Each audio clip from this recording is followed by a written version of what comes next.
The Grimaldiro mansion glowed with Christmas warmth, despite the blizzard building outside. Emily Turner balanced on the third step of the grand staircase, carefully weaving silver garland through the mahogany banister. Her fingers moved quickly, efficiently, the way they always did when Richard Caldwell was watching. And he was always watching. "Higher!" Richard barked from below, arms crossed over his pressed vest. Mr. Grimaldiro expects perfection, not amateur attempts. Emily bit the inside of her cheek and adjusted the garland upward. She had been working at the mansion for 3 months now. 3 months of Richard's constant criticism, his cold eyes tracking every movement she made. The other staff had warned her quietly during her first week. "Keep your head down around him. Don't make mistakes. Don't give him reasons." She had tried. God, she had tried. The mansion was breathtaking tonight. Even she had to admit that. Every corner sparkled with holiday decorations. White lights draped across doorways. Poinsettias lined the hallways in crystal vases. The scent of pine and cinnamon filled the air from the enormous tree in the main living room. Everything prepared for the Christmas Eve dinner Nicholas Grimaldiro would host for his business associates. Emily had never met most of them. She saw them occasionally, men in dark suits who spoke in low voices and never smiled. Men who made the other staff move faster, quieter, nearly invisible. "The vase," Richard snapped. "Move it to the center of that table. Now." Emily climbed down carefully and crossed to the console table where an antique Italian vase sat. She knew it was expensive. Everything in this house was expensive. The kind of wealth she had only seen in magazines before taking this job. She lifted the vase with both hands, feeling the weight of it, the delicate craftsmanship of the painted porcelain. 3 months without a single mistake. 3 months of proving herself despite Richard's obvious disdain. Her foot caught the edge of the garland she had dropped earlier. Time slowed. The vase slipped from her grip. She lunged forward, fingers grasping at air. The sound of it shattering against the marble floor echoed through the entrance hall like a gunshot. Silence crashed down afterward. Heavy, suffocating silence. Emily stared at the broken pieces scattered across the pristine floor. Blue and white porcelain fragments mixed with the silver garland. Her heart hammered against her ribs. "You clumsy, incompetent fool." Richard's voice was quiet. That made it worse somehow. Emily had heard him yell at other staff members before. This cold fury was different. "I'm sorry," she said immediately, dropping to her knees. "I'm so sorry. I'll clean it up right now. Do you have any idea what that vase was worth?" Richard stepped closer, looming over her. 17th century. Brought from Milan by Mr. Grimaldiro's grandfather. Irreplaceable. Emily's hands shook as she tried to gather the larger pieces. "I didn't mean to. It was an accident, please." "An accident?" Richard's laugh was harsh. "You've been nothing but a liability since the day you arrived. I told Mr. Grimaldiro hiring someone so young was a mistake. 19 years old. No references worth mentioning. No family to vouch for character." The words stung more than they should have. Emily kept her eyes on the broken porcelain. "I'll pay for it. However long it takes, I'll pay for it." Richard crouched down, his voice dropping to a venomous whisper. "With what? Your pathetic salary? It would take you 5 years to cover the value of what you just destroyed." Emily fought back tears. She wouldn't cry, not in front of him. "Please, just let me fix this. I'll work extra hours. I'll do anything." "You'll leave." Richard stood abruptly. "Right now. Get out of this house." Emily's head snapped up. "What?" "You heard me." Richard smoothed his vest with sharp, precise movements. "You're fired. I want you off this property immediately." "But—" Emily scrambled to her feet. "It's Christmas Eve. There's a blizzard outside. I don't have—" "Not my concern." Richard turned toward the coat closet near the front door. "You should have thought about that before destroying priceless property." Panic clawed at Emily's throat. Outside, wind howled against the windows. Snow had been falling heavily for hours. The weather reports had warned everyone to stay indoors. Temperature was already below 0, with wind chill making it dangerous. "Mr. Caldwell, please." Emily hated how her voice shook. "I can't go out in that." Just let me wait until morning, or until the storm passes. I said now. Richard pulled open the front door. Arctic air blasted into the entrance hall. Snow swirled in, dusting the marble floor. Unless you'd prefer I call the police and report you for destruction of property. Emily's blood ran cold. She couldn't afford legal trouble. Couldn't afford anything, really. This job was all she had. No family to fall back on since her parents died 3 years ago. No savings worth mentioning after constantly moving between cheap apartments and cheaper jobs. Her voice cracked. My coat. At least let me get my coat from the staff room. You'll leave with what you're wearing. Richard grabbed her thin uniform jacket from the hook near the door and thrust it at her. Take this and go. Now. Emily's fingers closed around the jacket automatically. It was barely thicker than the uniform itself. Nothing that would protect her from the storm raging outside. She looked past Richard through the open door. Visibility was nearly zero. White sheets of snow fell so thick she couldn't see past the front steps. Please, she tried one more time. I'm sorry about the vase. I'll do anything to make it right, but don't make me go out there. Richard's hand closed around her upper arm. His grip was hard enough to bruise. I'm done listening to excuses from staff who can't follow simple instructions. He pulled her toward the door. Emily tried to resist, but Richard was stronger, taller, using his body to force her out onto the front steps. The cold hit her like a physical blow. Wind tore at her hair, her thin uniform. Snow immediately soaked through her clothes. Don't come back, Richard said. Then he slammed the door shut. The lock clicked with terrible finality. Emily stood frozen on the front steps for several seconds, her mind refusing to process what just happened. Then survival instinct kicked in. She couldn't stay here. Couldn't bang on the door and beg. Richard had made his decision clear. The main gate. If she could reach the main gate at the end of the long driveway, maybe she could call someone. Maybe the guard station had a phone she could use. Emily pulled the thin jacket tighter around herself and stepped off the stairs into the snow. It came up past her ankles immediately. Her uniform shoes, meant for polished indoor floors, offered no protection. Cold seeped through within seconds. She started walking. Each step was harder than the last. The wind pushed against her, trying to force her back. Snow stung her face, got into her eyes, her mouth. She couldn't see more than a few feet ahead. How far to the gate? A quarter mile? Half mile? She had never walked it before. Always took the staff entrance near the back of the property. Her teeth started chattering. Her fingers went numb first, then her toes. She wrapped her arms around herself and kept walking. Kept putting one foot in front of the other because stopping meant freezing, and freezing meant dying. The driveway stretched endlessly ahead. Or maybe she was walking in circles. Everything looked the same through the curtain of white. Trees appeared like dark ghosts on either side. The wind howled louder, drowning out every other sound. Emily's legs began to feel heavy. Distant alarm bells rang in the back of her mind. Hypothermia. She had read about it once. Your body starts shutting down, redirecting blood to vital organs. Extremities go first. Then confusion sets in. Then you stop feeling cold at all, which is when you're really in trouble. She stumbled over something hidden beneath the snow. Her knees hit the ground hard. Pain shot up her legs but felt muted, far away. She tried to stand. Her legs wouldn't cooperate properly. Get up. Get up. Get up. Emily forced herself upright, using a nearby tree for support. The bark was rough under her numb fingers. She clung to it for a moment, trying to catch her breath, trying to figure out which direction to go.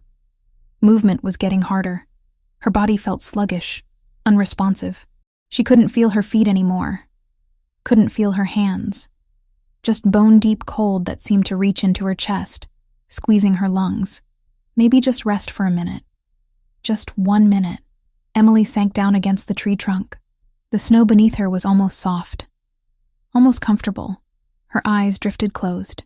Inside the mansion, Nicholas Grimaldiero pushed through the front door at exactly 7:15.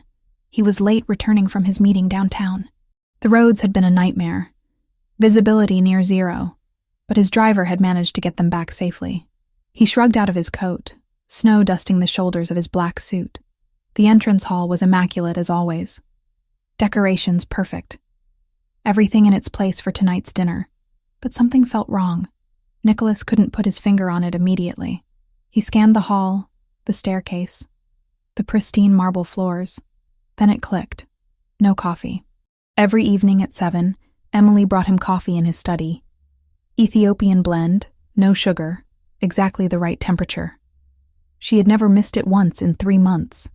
It was the kind of small, reliable detail Nicholas noticed. The kind that made him remember why he had approved her hiring, despite Richard's objections. "Mr. Caldwell," Nicholas called out.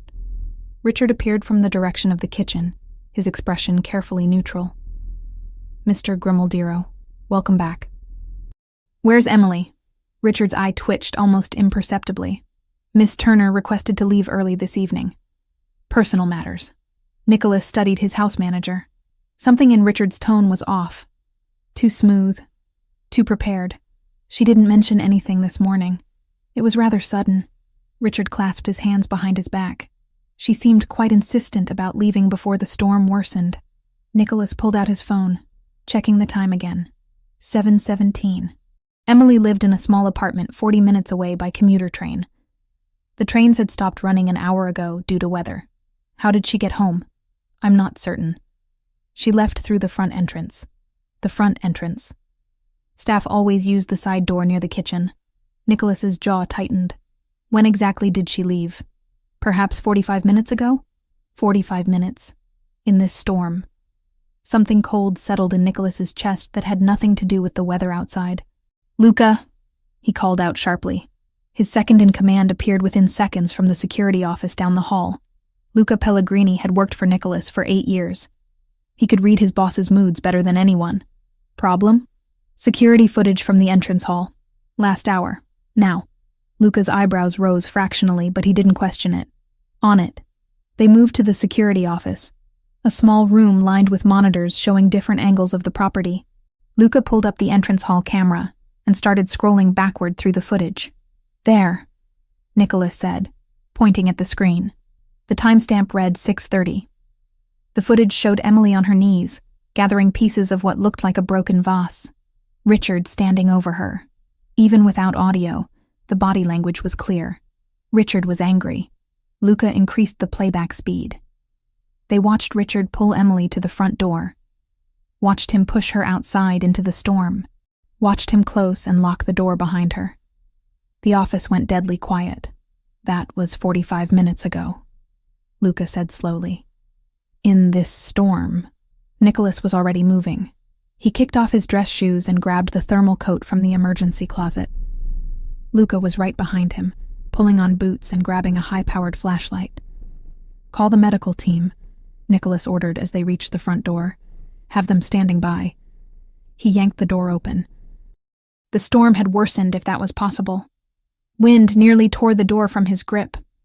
Snow swirled in thick waves, reducing visibility to almost nothing. "She would have headed for the gate," Luca shouted over the wind. They ran down the driveway, flashlight beam cutting through the white darkness. Nicholas's heart pounded against his ribs. 45 minutes. In this temperature. With inadequate clothing. She could already be dead. No. He refused to accept that. Emily was strong. Resilient. He had seen it in the way she handled Richard's constant criticism without complaint, the way she worked efficiently without cutting corners, the way she smiled at other staff members even when exhausted, the way her blue eyes had met his on her first day, clear and direct. When she thanked him for the job opportunity, most people couldn't hold his gaze. She had. There. Luca's voice cut through his thoughts. The flashlight beam illuminated a dark shape against a tree about 50 feet ahead. They ran toward it, snow making each step difficult. Emily was slumped against the trunk, head tilted forward, snow gathering on her shoulders and hair. Her lips had a blue tint. Her skin was pale, almost gray. Nicholas dropped to his knees beside her, pressing 2 fingers against her neck. Pulse. Faint, but present. "Emily." He shook her shoulder gently. No response. He shook harder. "Emily, can you hear me?" Her eyelids fluttered but didn't open. "She's hypothermic," Luca said grimly. "We need to move fast." Nicholas didn't hesitate. He slipped his arms under her knees and shoulders, lifting her against his chest. She weighed almost nothing.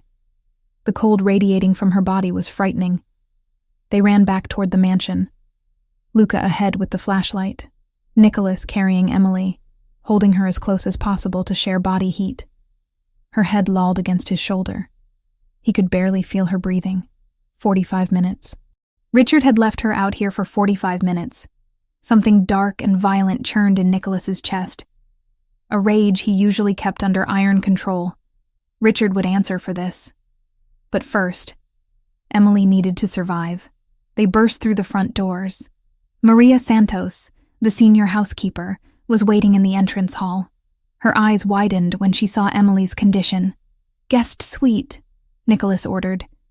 "Warmest room. Get every blanket we have. Call Dr. Morrison and tell him hypothermia, possible frostbite. Get him here now." Maria moved immediately, years of working for Nicholas telling her when not to ask questions. Other staff members appeared, drawn by the commotion. They scattered at Nicholas's sharp gestures, moving to carry out orders. Nicholas took the stairs 2 at a time, Emily's cold body pressed against his chest. The guest suite adjacent to his private wing was the warmest room in the house, with a large fireplace and the best heating system. He laid her carefully on the bed. Her lips were definitely blue now.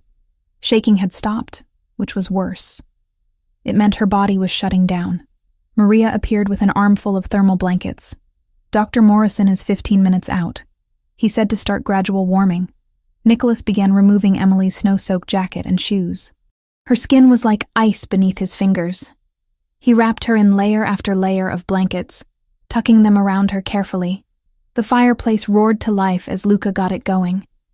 Heat began filling the room slowly. "Out," Nicholas said quietly to everyone except Maria. "Now." The room cleared. Nicholas sat on the edge of the bed, watching Emily's face for any sign of consciousness. Her breathing was shallow. Pulse still too faint. "Is she going to be okay?" Maria asked softly. Nicholas's jaw was tight. "She has to be." 15 minutes felt like hours.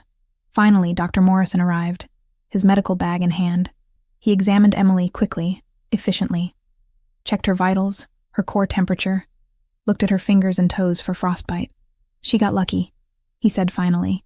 "Another 10 minutes and we'd be looking at permanent damage or worse. As it is, she'll need close monitoring for the next 48 hours. Any sign of confusion, irregular heartbeat, or if her temperature drops again, call me immediately." "I'm not leaving her," Nicholas said. Dr. Morrison nodded as if he expected that answer. "Keep her warm. When she wakes up, warm liquids, nothing too hot. Her body needs to recover gradually." After the doctor left, Nicholas pulled a chair close to the bed and sat down. He watched the steady rise and fall of Emily's chest under the blankets, watched color slowly return to her face as her body temperature climbed back toward normal. Downstairs, he knew Richard was still in the house, still going about his duties as if nothing had happened, as if he hadn't left a 19-year-old girl to freeze to death over a broken vase. Nicholas pulled out his phone and sent a single text to Luca. "Gather all staff in the main hall. Now." It was time for Richard Caldwell to learn exactly who he worked for, and what happened to people who harmed those under Nicholas Grimaldiro's protection. Emily's consciousness returned in fragments. Warmth first, wrapping around her like something alive, then softness beneath her body, so different from the hard snow and rough tree bark. Voices speaking in low tones somewhere nearby, the crackle of fire. Her eyelids felt heavy, glued shut. She forced them open slowly, blinking against light that seemed too bright, even though it was just the gentle glow of a bedside lamp. Where was she? The ceiling above her was unfamiliar, cream-colored with subtle crown molding. Not her tiny apartment ceiling with its water stains and peeling paint, not the staff quarters at the mansion either, which she had only seen once during orientation. Emily turned her head carefully. The movement sent a dull ache through her temples. She was in a bedroom that looked like something from a magazine. High ceilings, elegant furniture, a fireplace with actual flames dancing behind an ornate screen. Floor-to-ceiling windows showed the storm still raging outside, but here inside it felt impossibly warm and safe. "You're awake," The voice came from her left. Emily's heart stuttered as she turned to find Nicholas Grimaldiro sitting in a chair pulled close to the bed. He leaned forward, elbows on his knees, dark eyes studying her face with an intensity that made her breath catch. She had never been this close to him before. Had seen him from a distance, serving coffee or straightening rooms as he passed through. He was always impeccably dressed, always moving with purpose, always surrounded by an aura of controlled power that made the other staff step aside automatically. Now he looked different. His black hair was disheveled, falling across his forehead. His white shirt was unbuttoned at the collar, sleeves rolled up to his elbows. There was snow melted into dark patches on his shoulders and pants. His dress shoes sat abandoned near the door, replaced by nothing. He had run outside in his socks. For her. The realization hit Emily like a physical blow. He had come looking for her, had carried her inside, had saved her life. "Mr. Grimaldiro," she croaked. Her throat felt raw, voice barely working. Don't." He held up one hand, stopping her mid-sentence. "Don't apologize. Don't explain. Just tell me how you feel." Emily took inventory of her body. Everything ached in a distant, muted way. Her fingers and toes tingled painfully as circulation returned. But she was alive, warm, safe, cold, she admitted. But better. What happened? Nicholas's expression darkened, jaw tightening visibly. "You were outside for approximately 45 minutes in below-zero temperatures. Dr. Morrison says you're lucky. Early-stage hypothermia. Another 10 minutes and we would be having a very different conversation." The memories came flooding back. The broken vase. Richard's fury. Being pushed out into the storm. Walking through endless snow until her body stopped cooperating. The tree where everything went dark. The vase. Emily started, trying to sit up. "I'm so sorry. I didn't mean to." "Stop." Nicholas stood abruptly, moving to the side of the bed. He placed one hand on her shoulder, gently but firmly pressing her back against the pillows. "Listen to me very carefully, Emily. That vase was an object. Expensive, yes. Old, yes. Irreplaceable in terms of identical replacement, yes. But it was still just an object made of porcelain and paint." His hand remained on her shoulder, warm through the layers of blankets. Emily could feel the controlled strength in his grip, the tension radiating from him. "You are a person," Nicholas continued, voice dropping lower. "A human being with thoughts and feelings, and a life ahead of you. Objects can be valued. People cannot be replaced. Do you understand the difference?" Emily nodded, not trusting her voice. Something hot pressed behind her eyes. When was the last time someone had said something like that to her? When was the last time anyone had made her feel like her life mattered more than the inconvenience she might cause? "Richard Caldwell had no right to do what he did," Nicholas said. Each word came out precise, controlled, barely containing the fury beneath. "No right to put your life in danger over a broken vase. No right to force you outside in a blizzard.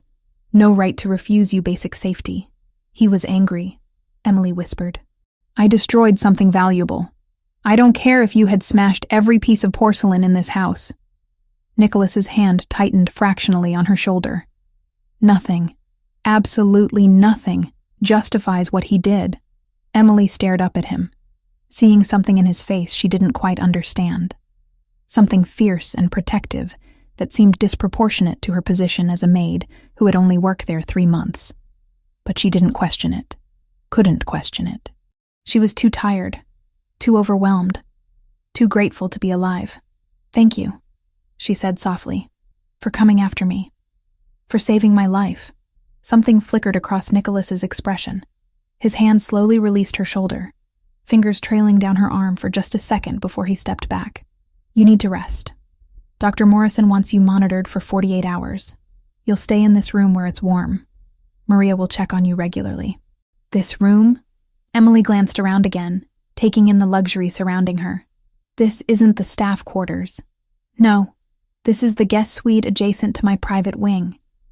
Warmest room in the house, best heating system, and I can hear if you need anything." Nicholas moved toward the door, then paused with his hand on the frame. "Get some sleep, Emily. We'll talk more when you're recovered. Mr. Grimaldero, Emily called out as he started to leave. He turned back, one eyebrow raised slightly. What about Richard? Nicholas's expression went cold. Arctic cold. The kind of cold that made Emily understand why people spoke his name in hushed tones. Richard Caldwell is no longer your concern. Rest now. He left, closing the door softly behind him. Emily sank back into the pillows, exhaustion pulling at her despite everything running through her mind. The blankets around her smelled clean, expensive, nothing like her apartment or the staff quarters. She should feel out of place here, should feel uncomfortable in luxury so far removed from her reality. Instead, she felt safe for the first time in months. Downstairs, Nicholas descended the main staircase with measured steps. His rage had been building for the past hour, held under tight control while Emily needed him calm. Now that she was stable, now that Dr. Morrison had confirmed she would recover fully, that control was fraying. The main hall was full. Every member of the household staff stood assembled, from the kitchen workers to the security team to the cleaning crew. They lined the walls, standing at attention, sensing something significant was about to happen. Luca stood near the front, arms crossed, face impassive. Maria was there too, hands folded in front of her, eyes worried. And in the center of it all, Richard Caldwell stood alone. His earlier composure had cracked around the edges. Sweat beaded on his forehead despite the cool temperature. His hands were clasped behind his back, but Nicholas could see them trembling slightly. Good. He should be afraid. Nicholas reached the bottom of the stairs and stopped, surveying his assembled household. Silence pressed down heavy and absolute. No one spoke. No one moved. They barely seemed to breathe.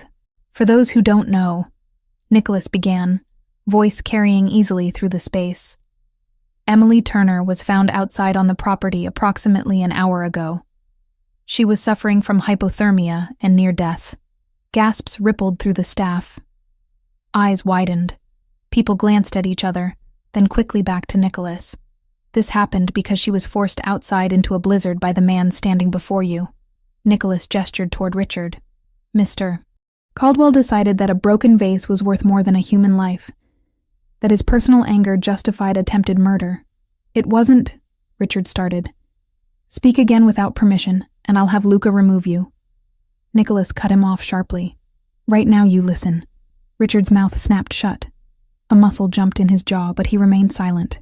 Nicholas began to pace slowly, hands in his pockets, every inch of him radiating controlled menace. Let me be absolutely clear about how things work in my household. I don't care what position you hold. I don't care how long you've been here. I don't care about your grievances or your justifications. If you work under this roof, you treat every other person here with basic human decency and respect. He stopped in front of Richard, close enough that the older man had to tilt his head back to maintain eye contact. You violated that in the worst possible way. You endangered someone I am responsible for, someone who trusted that working here meant safety, not violence. She broke. Richard tried again. A vase. Nicholas's voice dropped to something dangerous. You're genuinely standing here trying to justify attempted manslaughter over a decorative object. Do you understand how that sounds? Richard's face flushed red. I have served this family for 15 years. I have maintained standards, kept order, ensured perfection. You've been a tyrant who confused fear with respect, Nicholas interrupted. I've heard the stories, Richard. How you treat staff you consider beneath you. The verbal abuse, the impossible standards, the constant criticism. I tolerated it because you were efficient, and I mistakenly believed some harshness kept people sharp. He took a step closer. Richard automatically stepped back. But this? Forcing a 19-year-old girl to freeze to death over an accident? That crosses every line that exists. You're done here. Maria made a small sound. Several staff members exchanged glances. Richard's face went from red to white in seconds. You can't fire me, Richard said, voice shaking. I run this household. Without me, everything falls apart. You are fired, Nicholas stated flatly. Effective immediately. Luca will escort you to your quarters. You have 15 minutes to collect your personal belongings. Nothing that belongs to this house leaves with you. After that, You'll be driven to wherever you choose to go within the city limits. You are never to return to this property. If you do, you'll be arrested for trespassing. This is insane. Richard's composure shattered completely. Over some maid? Some nobody who can't even do her job properly? You're destroying 15 years of loyalty for her? Nicholas leaned in close, voice dropping to barely above a whisper that somehow still carried through the silent hall. That nobody, as you call her, is a human being who deserves basic safety. Something you clearly cannot comprehend. Your 15 minutes started the moment you raised your voice to me. I suggest you don't waste them. Luca moved forward, positioning himself behind Richard. 2 security guards flanked them. The message was clear. This wasn't a negotiation. Richard looked around the assembled staff as if searching for support. No one met his eyes. They had all seen the security footage by now, had all heard what happened. Whatever authority Richard once commanded had evaporated the moment Nicholas spoke against him. You'll regret this, Richard said quietly, venom dripping from every word. I promise you that. Nicholas's expression didn't change. Are you threatening me in my own home? Richard's jaw worked, but no sound came out. Finally, he turned sharply and walked toward the staff wing, Luca and the guards following. The sound of their footsteps faded into the distance. Nicholas turned back to the assembled staff. Most looked shocked. Some looked relieved. Maria looked like she might cry. The rest of you, Nicholas said, voice returning to normal volume, are dismissed. Dinner preparations should continue as planned. Tonight's event is still happening. I expect everything to proceed smoothly. People began to disperse, whispers breaking out as soon as they felt far enough away to speak safely. Nicholas gestured to Maria, who approached cautiously. Maria Santos, Nicholas said. You've been here longer than Richard. 12 years, correct? 15, sir. Maria corrected quietly. I started the same year Mr. Caldwell did. Then you know how this household runs. You know the standards expected, the routines that need maintaining. Nicholas studied her carefully. I'm promoting you to house manager effective immediately. You'll oversee all domestic operations. Your salary will reflect the new position. Can you handle it? Maria's eyes widened. Yes, sir. Of course. But Emily, is she? She'll recover fully, Nicholas said. Dr. Morrison confirmed it. But she'll need care over the next few days. I'm trusting you to check on her regularly. Make sure she has everything she needs. Absolutely. Maria's expression softened. That poor girl. What she must have gone through. Make sure the other staff know she's under my direct protection now, Nicholas added. Anyone who treats her poorly will answer to me personally. Maria nodded, understanding the weight behind those words. I'll make sure everyone knows, sir. After Maria left to begin her new duties, Nicholas stood alone in the entrance hall. The broken vase had been cleaned up at some point, every fragment removed, floor polished until no evidence remained, as if it had never existed. But Emily had existed, had nearly died, had been saved by minutes. Nicholas looked toward the staircase leading to the guest wing. She would be sleeping now, warmth and safety surrounding her. Tomorrow she would wake more stable, warm, coherent, and stubborn as ever. Would probably try to apologize again for something that wasn't her fault. Would probably offer to leave when she was strong enough. He wouldn't let her. Couldn't let her. Not until he was absolutely certain she was safe and recovered. Not until he understood this protective instinct that had driven him out into a blizzard for someone who was supposed to be just another employee. Nicholas climbed the stairs slowly, stopping outside the guest suite. He opened the door quietly, just enough to look inside. Emily was asleep, her face peaceful in the warm glow of the fireplace. Color had returned to her cheeks. Her breathing was steady and strong. She had smiled at him earlier, just before he left. A small, genuine smile despite everything she had been through. Had reached out and touched his hand briefly. A gesture of pure gratitude with no expectations attached. Something had shifted in that moment. Something Nicholas couldn't quite name but felt acutely. This girl with her clear blue eyes and resilient spirit had gotten under his skin in 3 months of quiet efficiency and genuine kindness. He closed the door softly and walked to his own room, already planning what came next. Richard was gone, but the threat he posed might not be. People like that didn't accept defeat gracefully. They held grudges, plotted revenge. Nicholas pulled out his phone and sent a text to Luca. After Richard is dropped off, I want eyes on him. Where he goes, who he contacts, everything. The reply came within seconds. Already arranged. Nicholas smiled grimly. This was why Luca had been his second for 8 years. The man anticipated needs before they were spoken. Downstairs, the Christmas Eve dinner would proceed as planned. Business associates would arrive, drinks would be served, deals would be discussed in low voices. Nicholas would play his role perfectly, the gracious host and powerful figure they expected, but his mind would be upstairs with a 19-year-old girl who had changed something fundamental in his world without even trying. 1 week after Christmas, Emily woke to soft morning light filtering through the guest suite windows. The blizzard had passed days ago, leaving the mansion grounds blanketed in pristine white that sparkled under pale winter sun. She stretched carefully, testing her body for lingering effects of that night. Everything worked properly now. No numbness, no aches, just the strange displacement of waking up in luxury that still didn't feel quite real. A gentle knock preceded Maria Santos entering with a breakfast tray. The older woman's face lit up when she saw Emily sitting up in bed. "Good morning, sweetheart," Maria said warmly, settling the tray across Emily's lap. Steam rose from hot coffee and scrambled eggs. Fresh fruit arranged artfully on the side. "You have more color today." "This is good," Emily smiled. Maria had been visiting 3 or 4 times daily since that first night, always bringing food, always checking that Emily had everything she needed.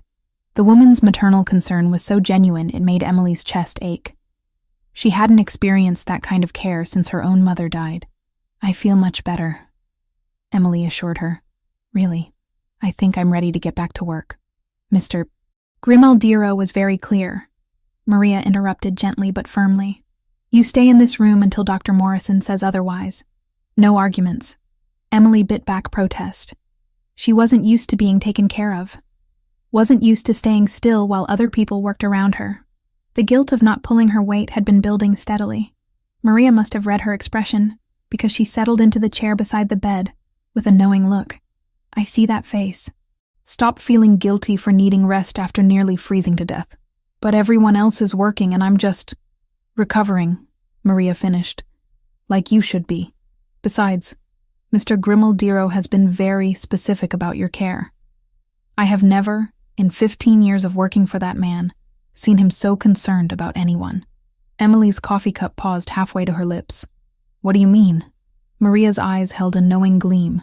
"He checks on you, multiple times per day. Asks if you need anything, if you're comfortable, if the room is warm enough. He had the heating system in this wing upgraded. Personally reviewed your meal plans with the kitchen staff. Sits in his study with the door open so he can hear if you call out." Heat crept up Emily's neck. "He's just being a good employer." "Mija," Maria laughed softly. "I have worked for Nicholas Grimaldiro through 3 different house managers. I have seen him interact with dozens of staff members over the years. This is not normal employer behavior. This is something else." Before Emily could process that statement, another knock sounded. Maria stood smoothly. That will be him now. Like clockwork. She opened the door to reveal Nicholas, dressed more casually than Emily had ever seen him. Dark jeans, black sweater, hair slightly disheveled as if he had been running his hands through it. He carried a laptop under one arm. "Maria," he nodded to the housekeeper. "How is she this morning?" "See for yourself," Maria said, amusement clear in her tone. "I'll be in the kitchen if anyone needs me." She left, closing the door partially behind her. Nicholas approached the bed, setting his laptop on the nearby desk. His dark eyes scanned Emily's face with that same intensity she was beginning to recognize. "You look stronger," he observed. "Good. Dr. Morrison will be here this afternoon for a final check." "I really am fine now," Emily said. "I should probably move back to the staff quarters." "No." The single word was absolute. Emily blinked. "But I can't stay in the guest suite forever." "It's too much. You'll stay here until I'm certain there are no lingering effects. Nicholas pulled the chair closer, sitting down with the kind of casual authority that made arguing feel pointless. Humor me, Emily. After what happened, I need to know you're completely recovered. The way he said her name, low and careful, made something flutter in her chest. She looked down at her breakfast, suddenly unable to hold his gaze. You've already done so much. I don't want to be a burden. You're not. He leaned forward slightly. If anything, having you safe and comfortable makes my life easier. I can focus on work instead of worrying. Emily glanced up. You were worried. Something flickered across his expression. Vulnerability, maybe. Quickly hidden. I pulled you out of the snow barely breathing. Yes, Emily, I was worried. Silence settled between them. Not uncomfortable, but charged with something unspoken. Emily picked at her eggs, hyper-aware of his presence filling the room. Tell me about yourself, Nicholas said suddenly. I realized I know very little beyond your employment application. Emily's fork stilled. There's not much to tell. Somehow I doubt that. He settled back in his chair, one ankle crossed over his knee, giving her his full attention. You're 19. No family listed as emergency contact. You've worked 5 different jobs in 3 years. That suggests a story. Emily set down her fork, appetite fading. She didn't talk about her past often. It hurt too much. But something about the way Nicholas waited, patient and genuinely interested, made the words come easier. My parents died when I was 16, she said quietly. Car accident. Black ice on the highway. They both died on impact. I was at school when the police came. Nicholas's expression softened. I'm sorry. I didn't have other family. My dad was an only child.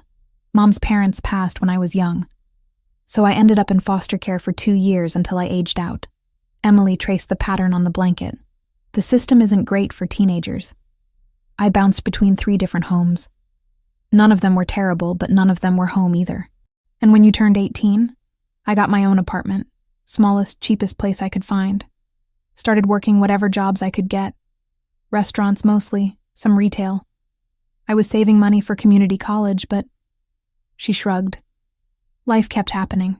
Rent increases. Medical bills when I got sick. Car repairs until the car died completely. Nicholas listened without interrupting. No judgment in his eyes.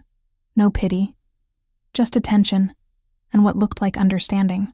3 months ago, I saw the posting for this position, Emily continued. Live-in maid at a private residence. The salary was better than anything I'd had before, and it included room and board. I thought maybe I could finally save something, maybe take online classes. She laughed bitterly.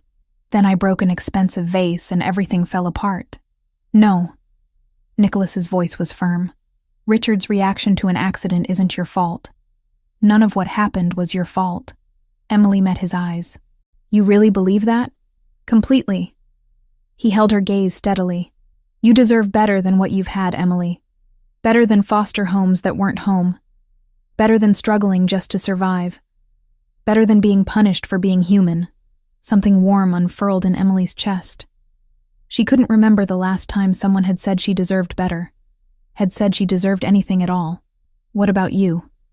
She asked, needing to shift focus away from the emotion building in her throat. Maria mentioned you lost your mother young, too. Nicholas's jaw tightened fractionally. He was quiet for so long Emily thought he wouldn't answer. Then he spoke, voice lower than before. Cancer. I was 15. She fought for 2 years, but it was aggressive. He stared toward the window, seeing something Emily couldn't. My father threw himself into work afterward. He was already distant, but after she died, he became absent completely. I raised myself from 15 onward. I'm sorry, Emily said softly. That must have been lonely. It was. He turned back to her. But it taught me to be self-sufficient. To not depend on anyone. To not let people close enough to cause that kind of pain again. The confession hung between them, vulnerable and raw. Emily understood that instinct. Had felt it herself after her parents died. The urge to stay isolated, stay protected, stay numb.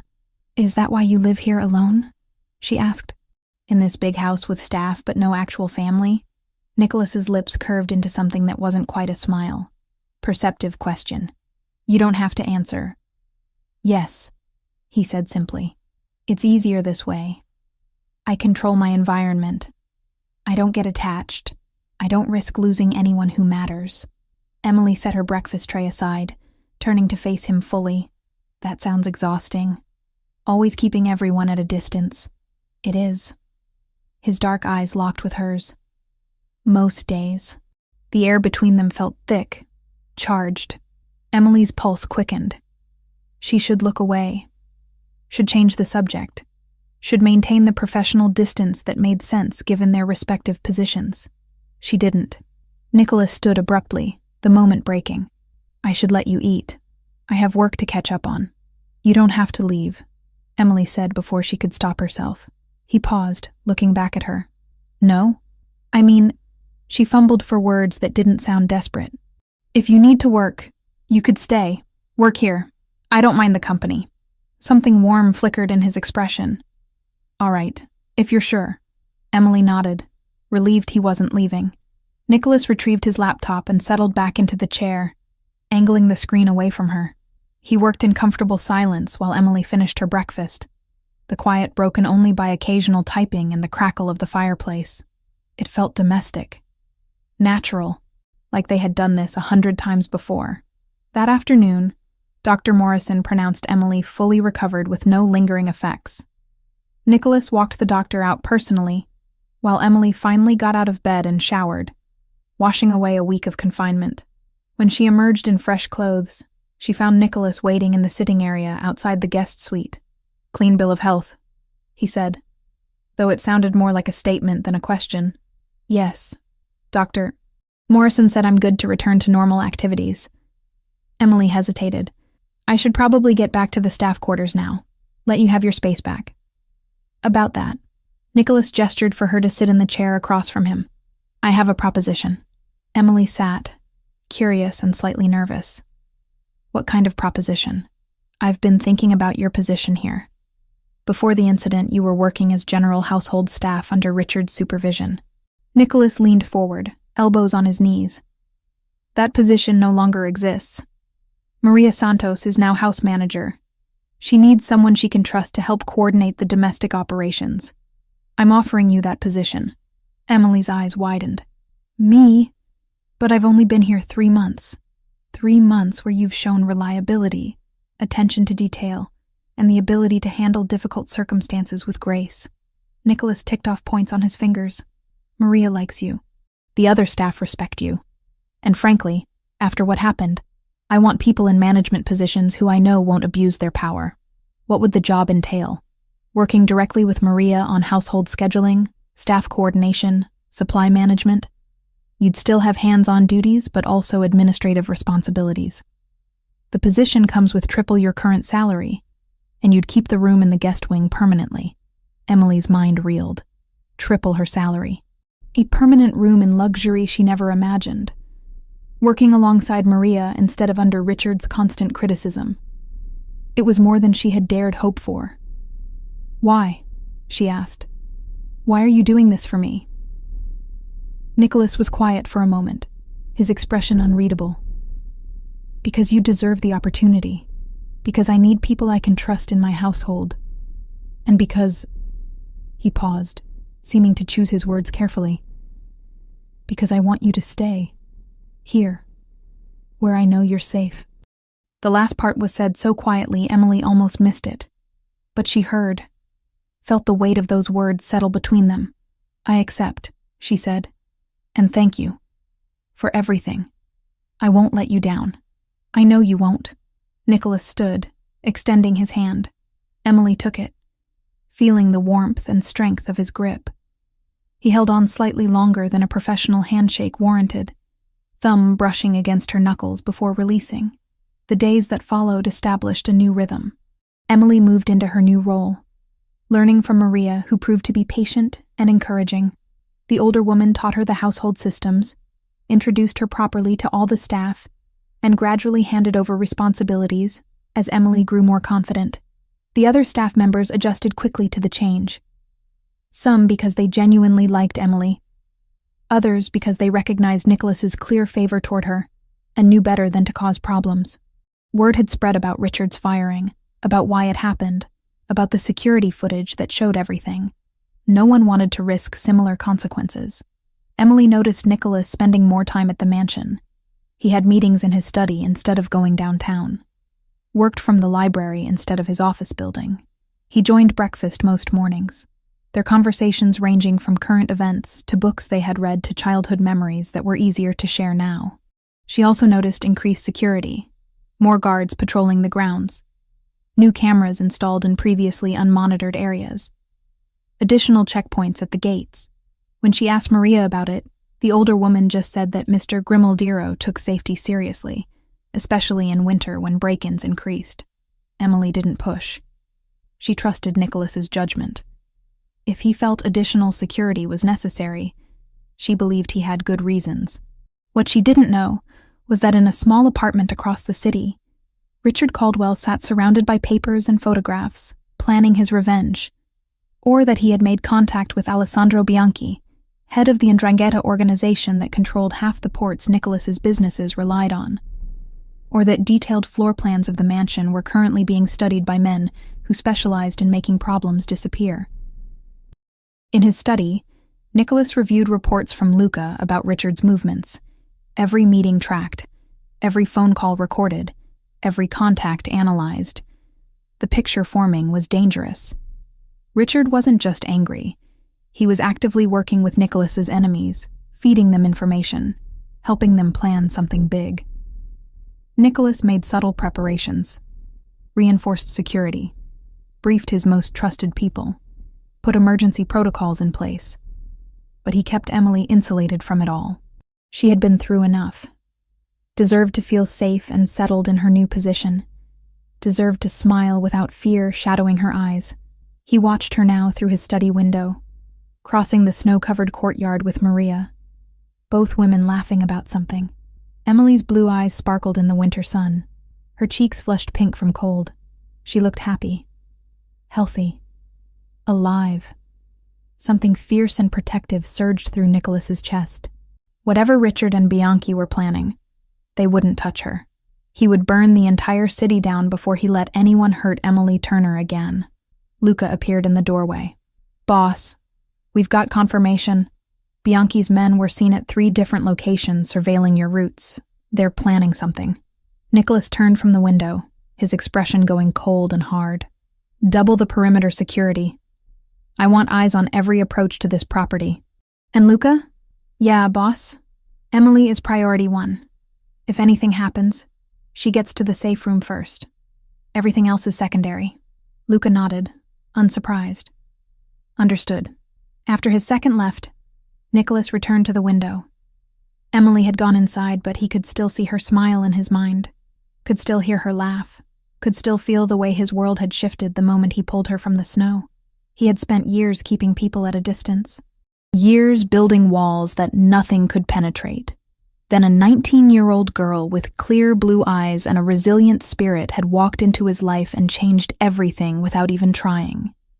The irony wasn't lost on him. He had saved her life that night in the blizzard, but somehow, in the process, she had started saving his too. The final days of January brought attention to the Grimaldiro mansion that Emily couldn't quite name, but definitely felt. It started subtly. An extra guard stationed near the kitchen entrance who hadn't been there before. Cameras being adjusted by technicians who moved through hallways with quiet efficiency. Luca Pellegrini appearing more frequently, always in low conversation with Nicholas. Both men wearing expressions that suggested the discussions weren't pleasant. Emily noticed, but didn't ask. She had learned quickly in her new position that Nicholas's world operated on information shared only when necessary. Maria had explained it gently one afternoon while they reviewed supply orders together. "Mr. Grimaldiro handles dangerous things," the older woman had said, measuring her words carefully. "Business that most people don't understand and shouldn't need to. Sometimes that danger gets close to home. But in 15 years, he has never let anyone under his roof be hurt. Never." The reassurance had helped then. Now, watching another security team install reinforced locks on the exterior doors, Emily wondered what specifically had prompted this level of precaution. She was in the library cataloging books that afternoon when Nicholas appeared in the doorway.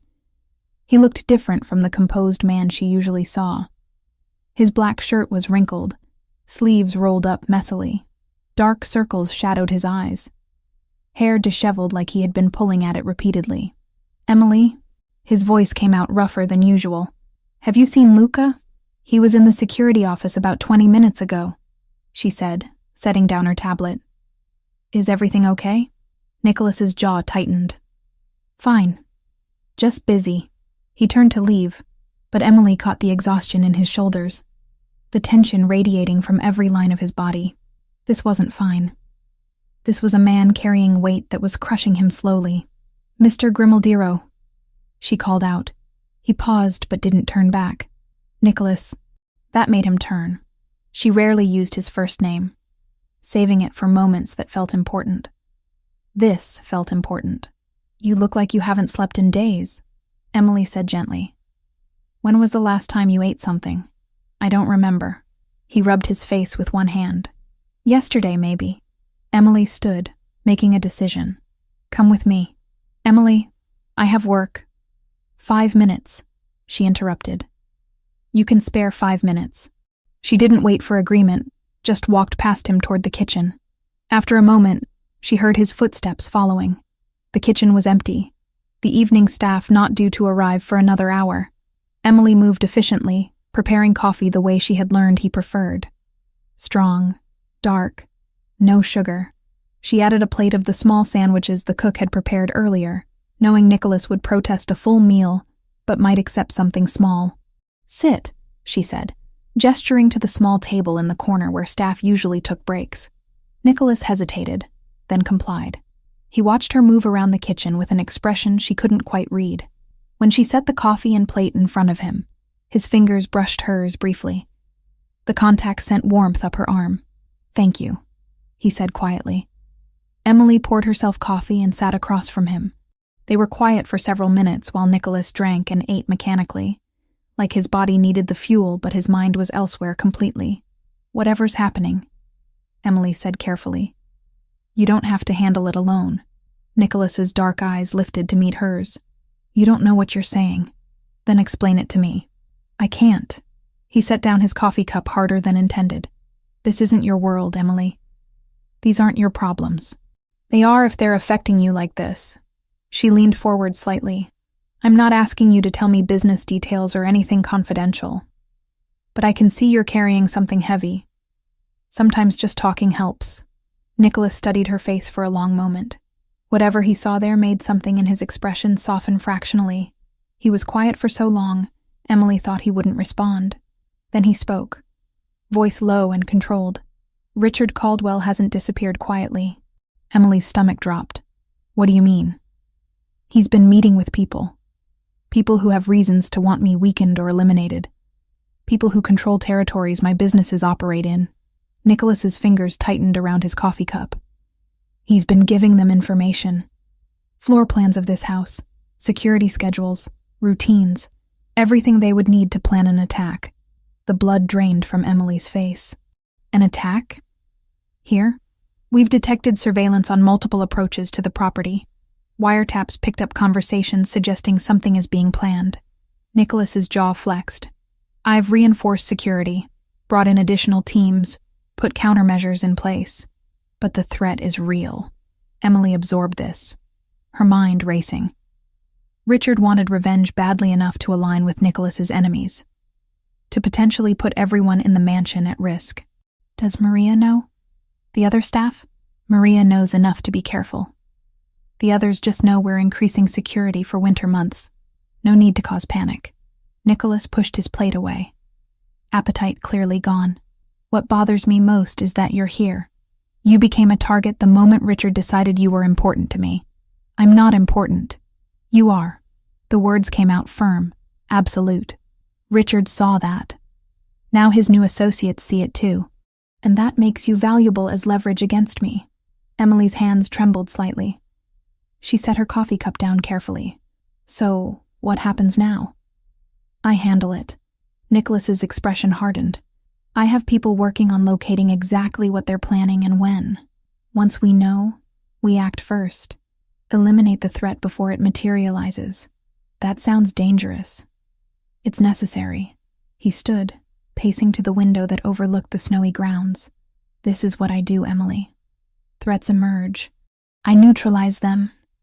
It's how I've survived this long in my world. Emily watched him, seeing the tension in his shoulders, the way his hands curled into fists at his sides.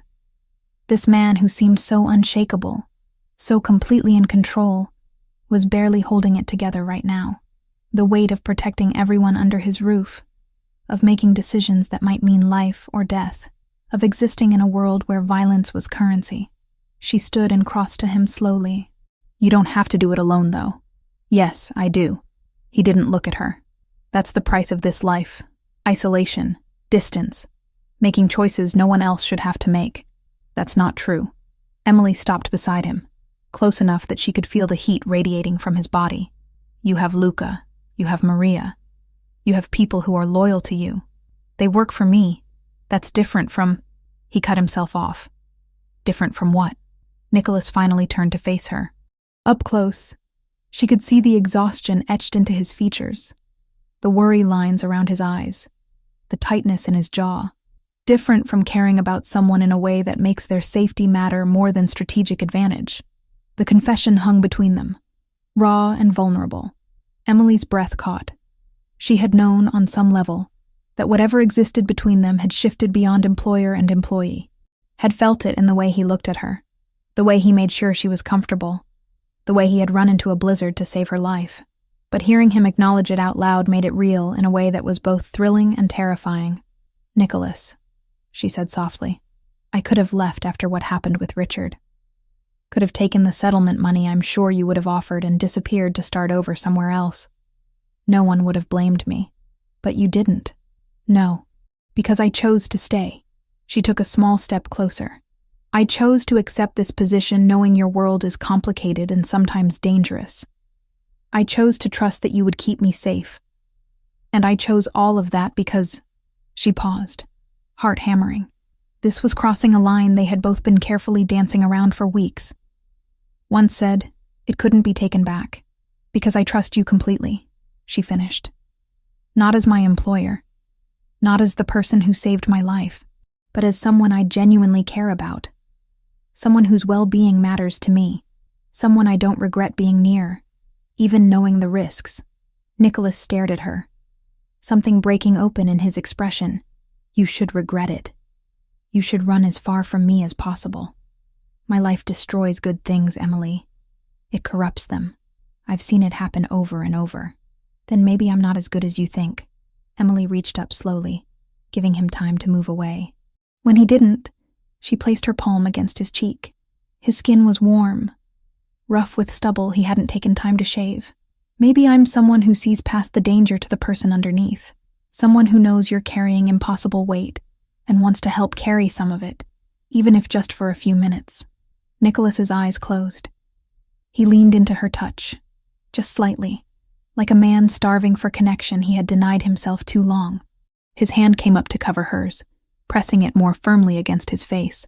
You're making this very difficult, he said, voice barely above a whisper. Making what difficult? Keeping distance. Staying rational. His eyes opened, pinning her with an intensity that made her knees weak. You have no idea what you do to me.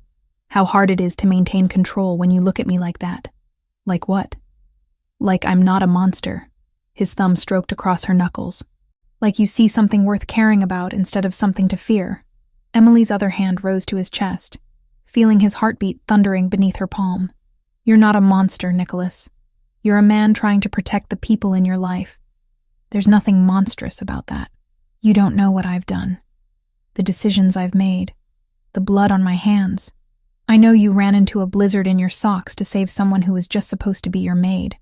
I know you fired a man who had worked for you for 15 years because he endangered me. I know you check on me multiple times a day, even though you're drowning in other responsibilities. That's what I know. Nicholas's grip on her hand tightened. He was wavering. She could see it. The careful control he always maintained cracking under the weight of exhaustion and stress, and the connection humming between them. Emily, he breathed. This will complicate everything. I know. You could get hurt. Not just physically, but emotionally.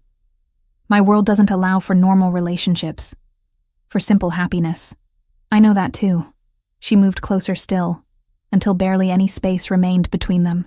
I'm not asking for normal, Nicholas. I'm just asking to be here. With you, however that looks.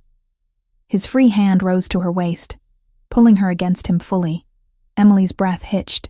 This close, she could see the flecks of gold in his dark eyes, could feel the tension vibrating through his powerful frame, could smell the scent of him mixing with coffee, and something uniquely his own.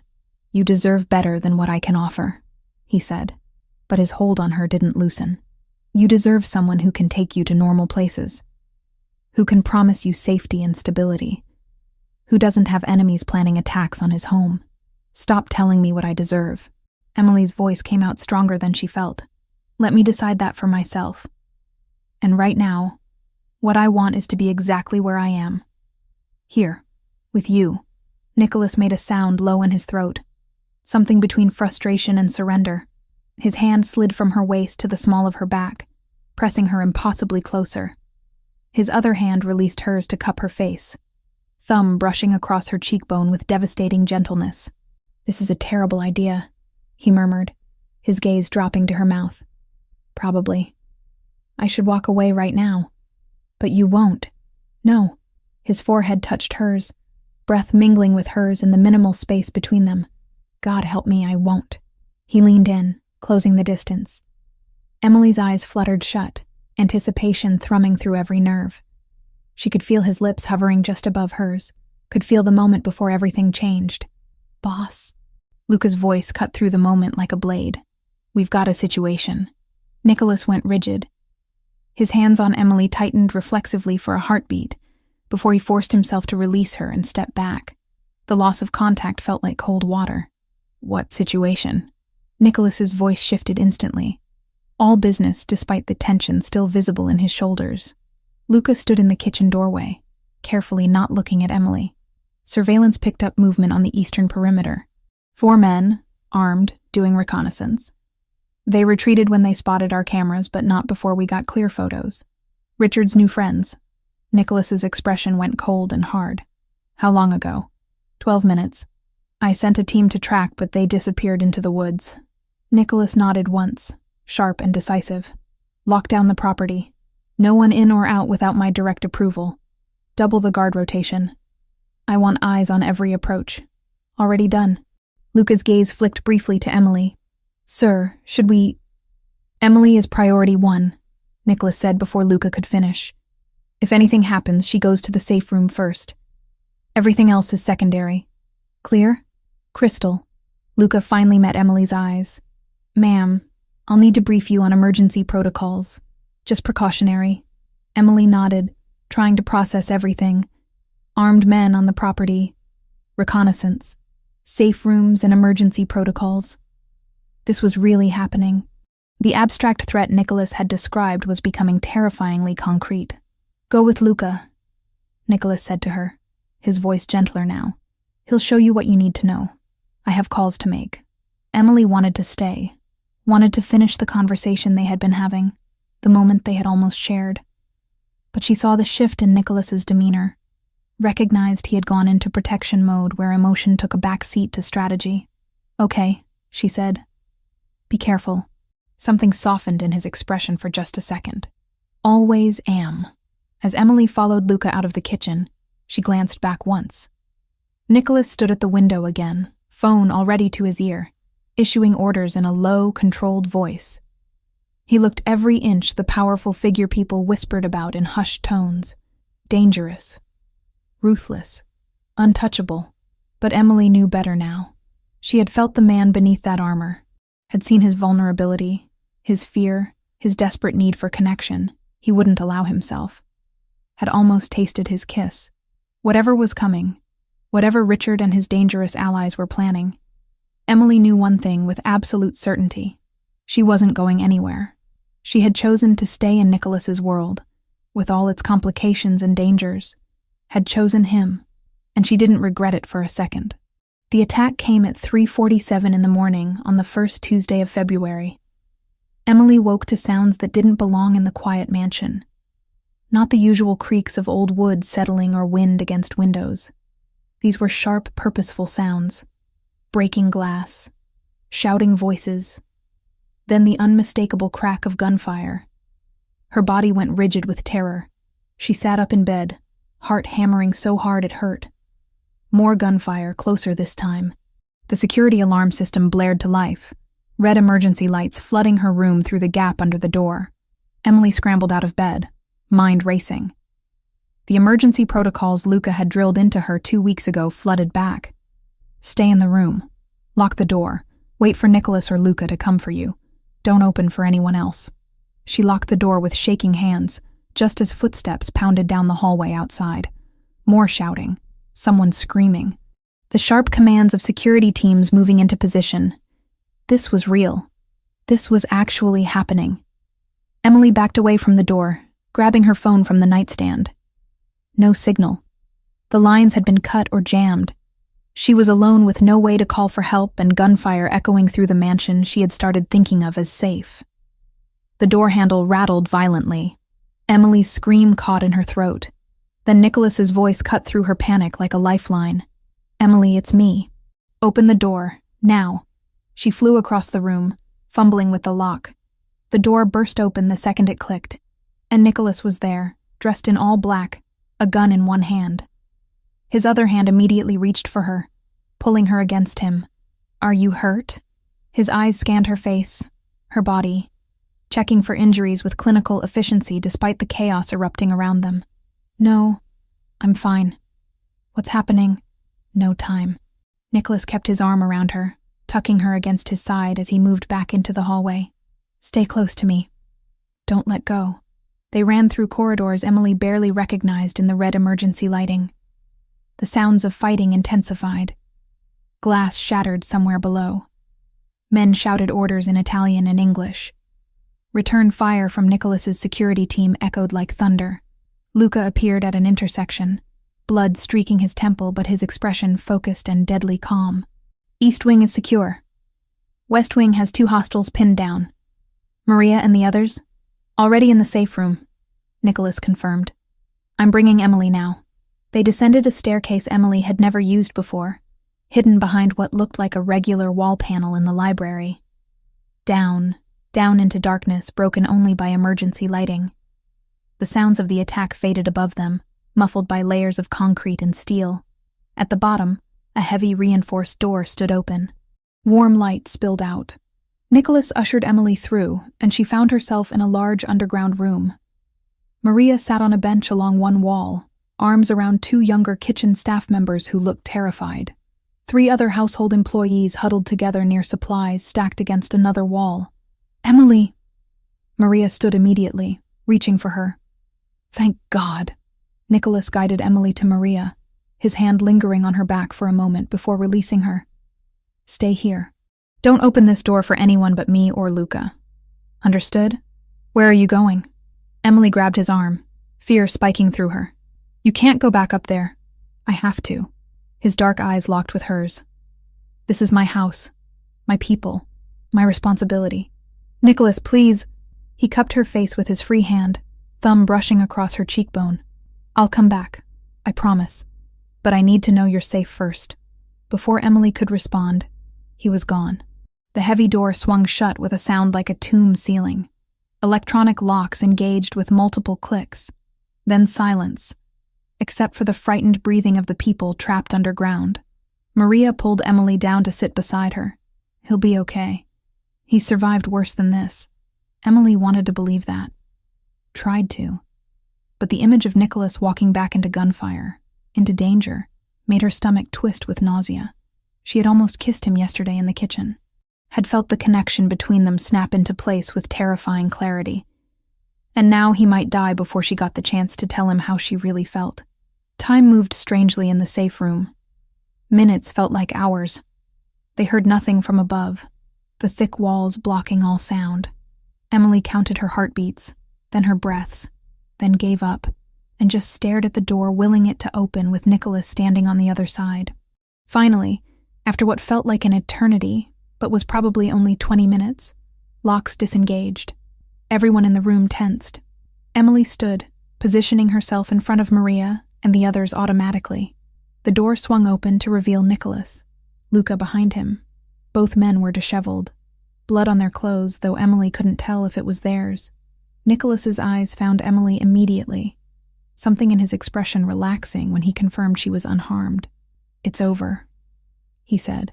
"The threat is neutralized." Relief crashed through the room like a wave. The kitchen staff started crying. Maria made the sign of the cross and whispered thanks in Spanish.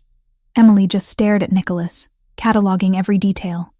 He was standing, moving, alive. "What happened?" Maria asked, finding her voice first. "Attempted breach by 8 armed men," Luca reported. "They used the floor plans and security information Richard provided to coordinate entry points. We were expecting it, so we had countermeasures in place." "Casualties?" Nicholas asked. 2 hostiles dead, 3 captured alive. The rest fled when they realized the attack was failing. Luca wiped blood from his temple with the back of his hand. Richard Caldwell was spotted in a vehicle approximately 200 yards from the east gate, coordinating communications. He escaped before we could apprehend him. Nicholas's jaw tightened, but he nodded. "The captured men? Being interrogated now. Good. I want to know exactly who sent them and what the full plan was." Nicholas turned to address everyone in the safe room. "You're all safe now. The property is secure. Please return to your quarters and try to get some rest. No one is required to work today. Take the time you need." The staff began filing out slowly, still shaken. Maria squeezed Emily's hand before leaving. "Come find me when you're ready, sweetheart." Then it was just Emily, Nicholas, and Luca in the safe room. The air felt heavy with unspoken words. "I need to speak with Emily privately," Nicholas said to Luca. His second nodded. "I'll be coordinating cleanup and reinforcing the perimeter. Call if you need anything, boss." After Luca left, silence stretched between them. Nicholas moved closer, his eyes never leaving Emily's face. "You're really okay?" he asked quietly. "Not hurt? Not in shock?" "I'm okay." Emily's voice shook despite her best efforts. "Scared, but okay." Nicholas reached out slowly, giving her time to move away. When she didn't, he pulled her into his arms. Emily went willingly, pressing her face against his chest, feeling his heart beating strong and steady against her cheek. His arms wrapped around her tightly, one hand cradling the back of her head. They stood like that for long moments, neither speaking. Emily breathed him in, let herself feel safe in his embrace. Let the terror of the past hour slowly drain away. "I was so scared," she whispered against his shirt. "When you left. When I didn't know if you were okay." Nicholas's arms tightened. "I'm sorry you had to go through that. It's not your fault." "It is." He pulled back enough to look at her, his expression grave. "This happened because of me. Because of my world. My enemies. My choices. And you were put in danger because Richard identified you as someone I..." He stopped, jaw working. "Someone you what?" "Someone I care about." The admission came out rough, like he was dragging it from somewhere deep. The interrogation of the captured men confirmed what I suspected.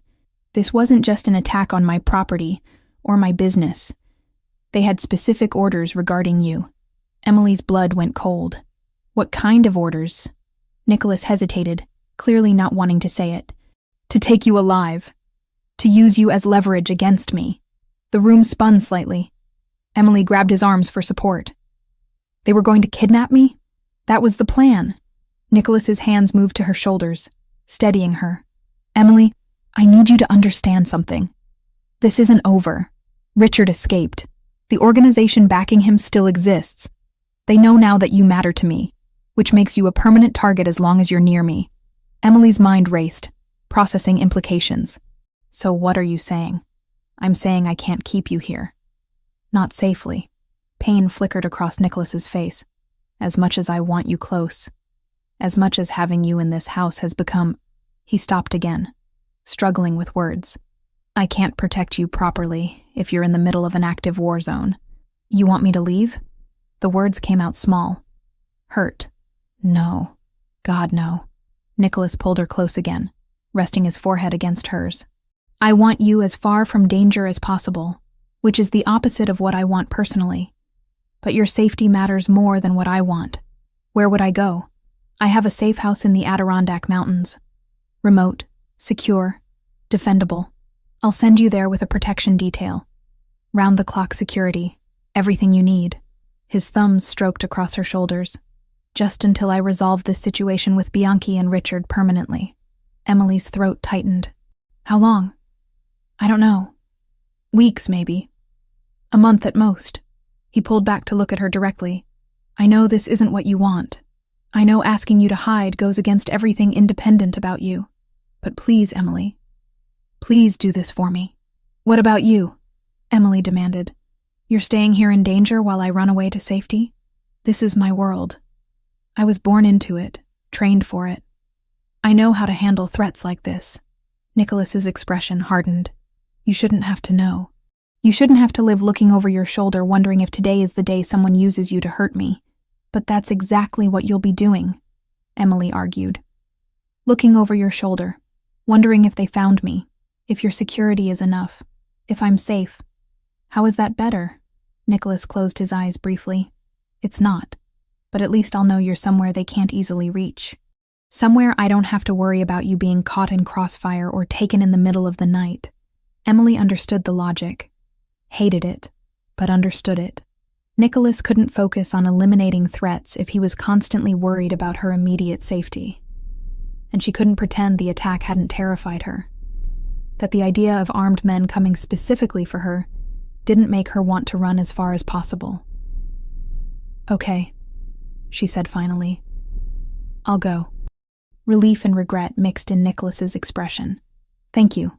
On one condition. His eyebrow raised slightly. What condition? You promise me this is temporary. That you're not sending me away permanently. That when this is over, when it's safe, I come back. Emily's voice strengthened. To you. Not just to the mansion or the job. To you. Nicholas stared at her for a long moment. Then something shifted in his face, walls crumbling to reveal raw emotion underneath. Emily, I need to hear you say it, she interrupted. Because I can't go into hiding for weeks not knowing if what's been building between us is real, or if I imagined it. You didn't imagine it. Nicholas's hands came up to frame her face. From the moment I pulled you from that snow, something changed. You changed me. Made me want things I thought I couldn't have. Made me feel things I thought I'd buried too deep to resurrect. Emily's breath caught. Nicholas, this is temporary, he said firmly. You go somewhere safe while I burn down everyone who threatens you. And when it's done, when I've made sure no one will ever come after you again, you come back. To me. Promise? I promise. He leaned down, pressing his lips to her forehead. Not the kiss she wanted, but intimate in its own way. Wait for me, Emily. However long it takes. I will. 2 hours later, Emily stood in the mansion's garage with a single suitcase. A black SUV idled nearby, 3 armed security guards already inside. Maria stood next to Emily, fighting tears. You take care of yourself up there, the older woman said, pulling Emily into a tight hug. And don't worry about Mr. Grimaldiro. I'll make sure he eats and sleeps. Promise me you'll come back when it's safe. I promise. Emily hugged her back fiercely. Thank you for everything, Maria. For being kind to me. For treating me like family. You are family, sweetheart. Maria kissed both her cheeks. This is your home now. You remember that. Nicholas appeared from the house, dressed in a fresh suit despite the early hour. He looked composed again, the powerful boss everyone respected, but Emily saw the tension in his shoulders, the tightness around his eyes. He approached slowly, hands in his pockets. The team knows the route.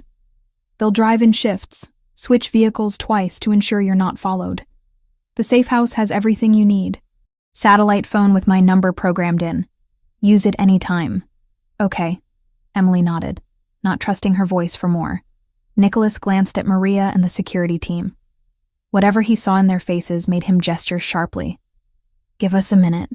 They dispersed, Maria heading back toward the house, the guards moving to the far side of the garage. Privacy in a space that wasn't truly private. Nicholas stepped closer, So close, Emily had to tilt her head back to see his face. "I'm not good at this," he said quietly. "At goodbyes or feelings or any of it. But I need you to know." He stopped, jaw working. Emily waited, giving him time. "You're not just someone I'm protecting," Nicholas finally continued.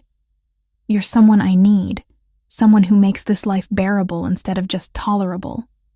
When this is over, when I've eliminated every threat, I'm going to ask you for something I have no right to ask." "What?" Emily whispered. "To stay with me. Not as an employee, not out of gratitude or obligation, but as someone who chooses this life, this world. Me, knowing full well what it means." Emily's heart hammered. "You don't have to wait until it's over to ask that." "Yes, I do. Because right now you're scared, and I'm desperate to keep you safe. Those aren't the conditions for that kind of decision." He raised one hand, cupping her cheek with devastating gentleness. "But know that's where this is heading. Know that I'm falling for you in ways that terrify me more than any attack ever could." Emily reached up, covering his hand with hers. "I'm already fallen, Nicholas. Completely. This doesn't change that." His eyes closed briefly, throat working. When they opened again, they blazed with emotion he usually kept buried. Slowly, carefully, he leaned down until his forehead rested against hers. His other hand found the small of her back, pulling her flush against him. They stood like that, breathing the same air, hearts beating in rhythm. Not kissing, but something deeper. A promise without words, a connection that distance wouldn't break. "I have to go," Emily finally whispered, though she made no move to pull away. "I know." Nicholas's arms tightened for just a second before he forced himself to release her. "Stay safe. Trust the team." "And Emily?" "Yes?" "Come back to me. Always." She got into the SUV before she could change her mind, before she could beg to stay despite the danger. The door closed with finality. Through the tinted window, she watched Nicholas stand in the garage, hands in his pockets, watching her leave. As the vehicle pulled away from the mansion, Emily pressed her palm against the glass. Nicholas raised one hand in acknowledgement, standing perfectly still until they turned the corner and he disappeared from view. Emily sank back into her seat, tears finally falling. Maria's words echoed in her mind. "This is your home now," and she believed it. This wasn't running away. It was strategic retreat. Temporary separation. Whatever Nicholas needed to do to make them safe, she would give him the time and space to do it. Because when this was over, she was coming back. To the mansion. To Maria and the life she had started building. To Nicholas and whatever future they could forge together in his dangerous, complicated world. She just had to survive the waiting. The safe house sat nestled in the Adirondack Mountains like a secret carved from wilderness. Massive pine trees surrounded it on all sides, their branches heavy with February snow. The nearest town was 40 minutes away by winding mountain roads that became impassable during storms. It was beautiful, remote, and utterly isolating. Emily stood at the floor-to-ceiling windows in the main living area, watching snow fall in thick sheets. 2.5 weeks had passed since she left the mansion. 17 days of comfortable captivity. 408 hours of waiting. Not that she was counting. The safe house itself was luxurious in an understated way. Open floor plan with exposed wooden beams. Stone fireplace that roared constantly against the mountain cold. Furniture that looked rustic but felt expensive. Kitchen stocked with everything she could possibly need. 3 bedrooms, though she only used 1. State-of-the-art security system that monitored every approach. And guards. Always guards. They rotated in 8-hour shifts, staying mostly outside or in the attached garage that had been converted to their quarters. Professional, polite, invisible, unless needed. But their presence was a constant reminder of why she was here. Of the danger that made this isolation necessary. Emily's phone buzzed on the kitchen counter. She crossed to it quickly, heart jumping the way it always did when Nicholas called. They spoke every day, sometimes twice, through encrypted satellite connection that couldn't be traced or intercepted. "Hello?" she answered, already smiling despite herself. "Emily." Nicholas's voice came through slightly distorted by the encryption but still unmistakably him. "How are you?" "Still snowed in. Still safe." still going slightly insane from boredom. She leaned against the counter, closing her eyes to focus on his voice. How are things there? Progressing. She heard paper rustling in the background. We located 3 of Bianchi's primary safe houses. Luca's been coordinating surveillance with our allies and the other families. Everyone's tired of the Ndrangheta pushing boundaries. Emily had learned more about Nicholas's world in 2 weeks of phone calls than in months of working at the mansion. He didn't hide things from her anymore. Didn't filter or protect her from the reality of his life. Maybe because the distance made it easier to be honest. Maybe because after the attack, there was no point in pretending she didn't understand what his world entailed. Any sign of Richard? She asked. Our informant spotted him twice in the past week. He's staying with Bianchi's people, probably feeling safe behind their protection. Nicholas's voice hardened. He won't feel safe much longer. Emily heard the promise in those words. The cold determination that made Nicholas Grimmeldyro someone you didn't cross. When do you move? Soon.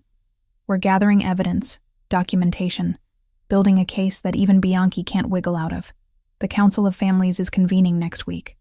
Once I present what I have, they'll have no choice but to sanction action against the Ndrangheta for violating territorial agreements. Council of Families? Emily repeated. That sounds very Godfather. Nicholas actually laughed, the sound warming her despite the distance between them. It's exactly like that, actually. 5 major families who control different territories. We meet quarterly to resolve disputes, negotiate agreements, prevent all-out war. Bianchi violated several protocols when he approved the attack on my residence. That's bigger than just our personal conflict. So you're using their own rules against them. Precisely. Bianchi thinks numbers and brutality make him untouchable. He's wrong. Structure and alliances are more powerful than guns when leveraged correctly. Emily moved to the couch, tucking her legs under her. I wish I could see you. Hear about this in person instead of through a phone. Silence stretched on the other end. Then Nicholas's voice came back quieter, more intimate. I miss you too. The admission made Emily's chest tight. He didn't say things like that often. Emotions were hard for him, buried under years of training himself not to feel too deeply.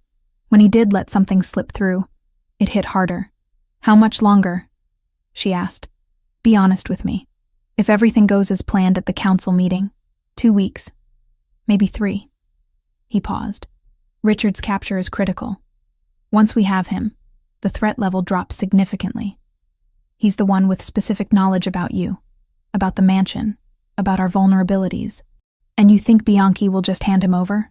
I think when faced with sanctions from all 5 families, war on multiple fronts, and evidence of his violations, Bianchi will do whatever necessary to survive, including sacrificing Richard Caldwell. Emily absorbed this. In Nicholas's world, loyalty had limits. Survival trumped everything else. Richard had bet on Bianchi's protection, but hadn't understood how quickly alliances shifted when the cost became too high. What will you do with him? Emily asked. With Richard when you get him? Another pause. Longer this time. What do you want me to do? The question caught her off guard. Why does my opinion matter? Because this started with him hurting you, putting you in danger. Nicholas's voice roughened. You have more right than anyone to decide his fate. Emily thought about that night in the blizzard, the cold that had seeped into her bones, the terror of thinking she would die alone in the snow because she had broken a vase, the weeks of recovery, the attack that had forced her into hiding, all because Richard Caldwell couldn't control his cruelty. I don't want revenge, she said finally. I just want to be safe. I want to come home without looking over my shoulder constantly. Whatever accomplishes, that is what you should do. You're more forgiving than I am. I'm practical, Emily corrected. Killing him just makes you the bad guy in someone else's story. But if he's in prison for the rest of his life, can't hurt anyone anymore, can't feed information to your enemies, that works just as well. She heard Nicholas breathing on the other end, considering her words. You've gotten better at thinking strategically. I had a good teacher. Emily smiled. How's Maria? And the house? Maria runs everything so efficiently I'm barely needed. She asks about you every day. Sends her love. His voice warm, talking about the older woman. The house is quiet without you. Too quiet. You could always hire another maid to knock over expensive vases.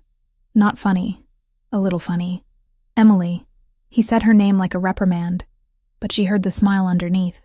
These moments were her favorite, when the weight lifted enough for him to sound almost normal, almost happy. They talked for another 20 minutes about nothing important. Books she was reading to pass time. Updates on security improvements at the mansion. The weather, of all mundane things. It was ordinary and domestic, and Emily treasured every second because it felt like the life they might have when this was over. Finally, Nicholas said he had a meeting with Luca and needed to go. Emily said goodbye, trying not to let disappointment creep into her voice. The call ended. The safe house felt emptier than before. Emily returned to the window, watching snow accumulate on the trees.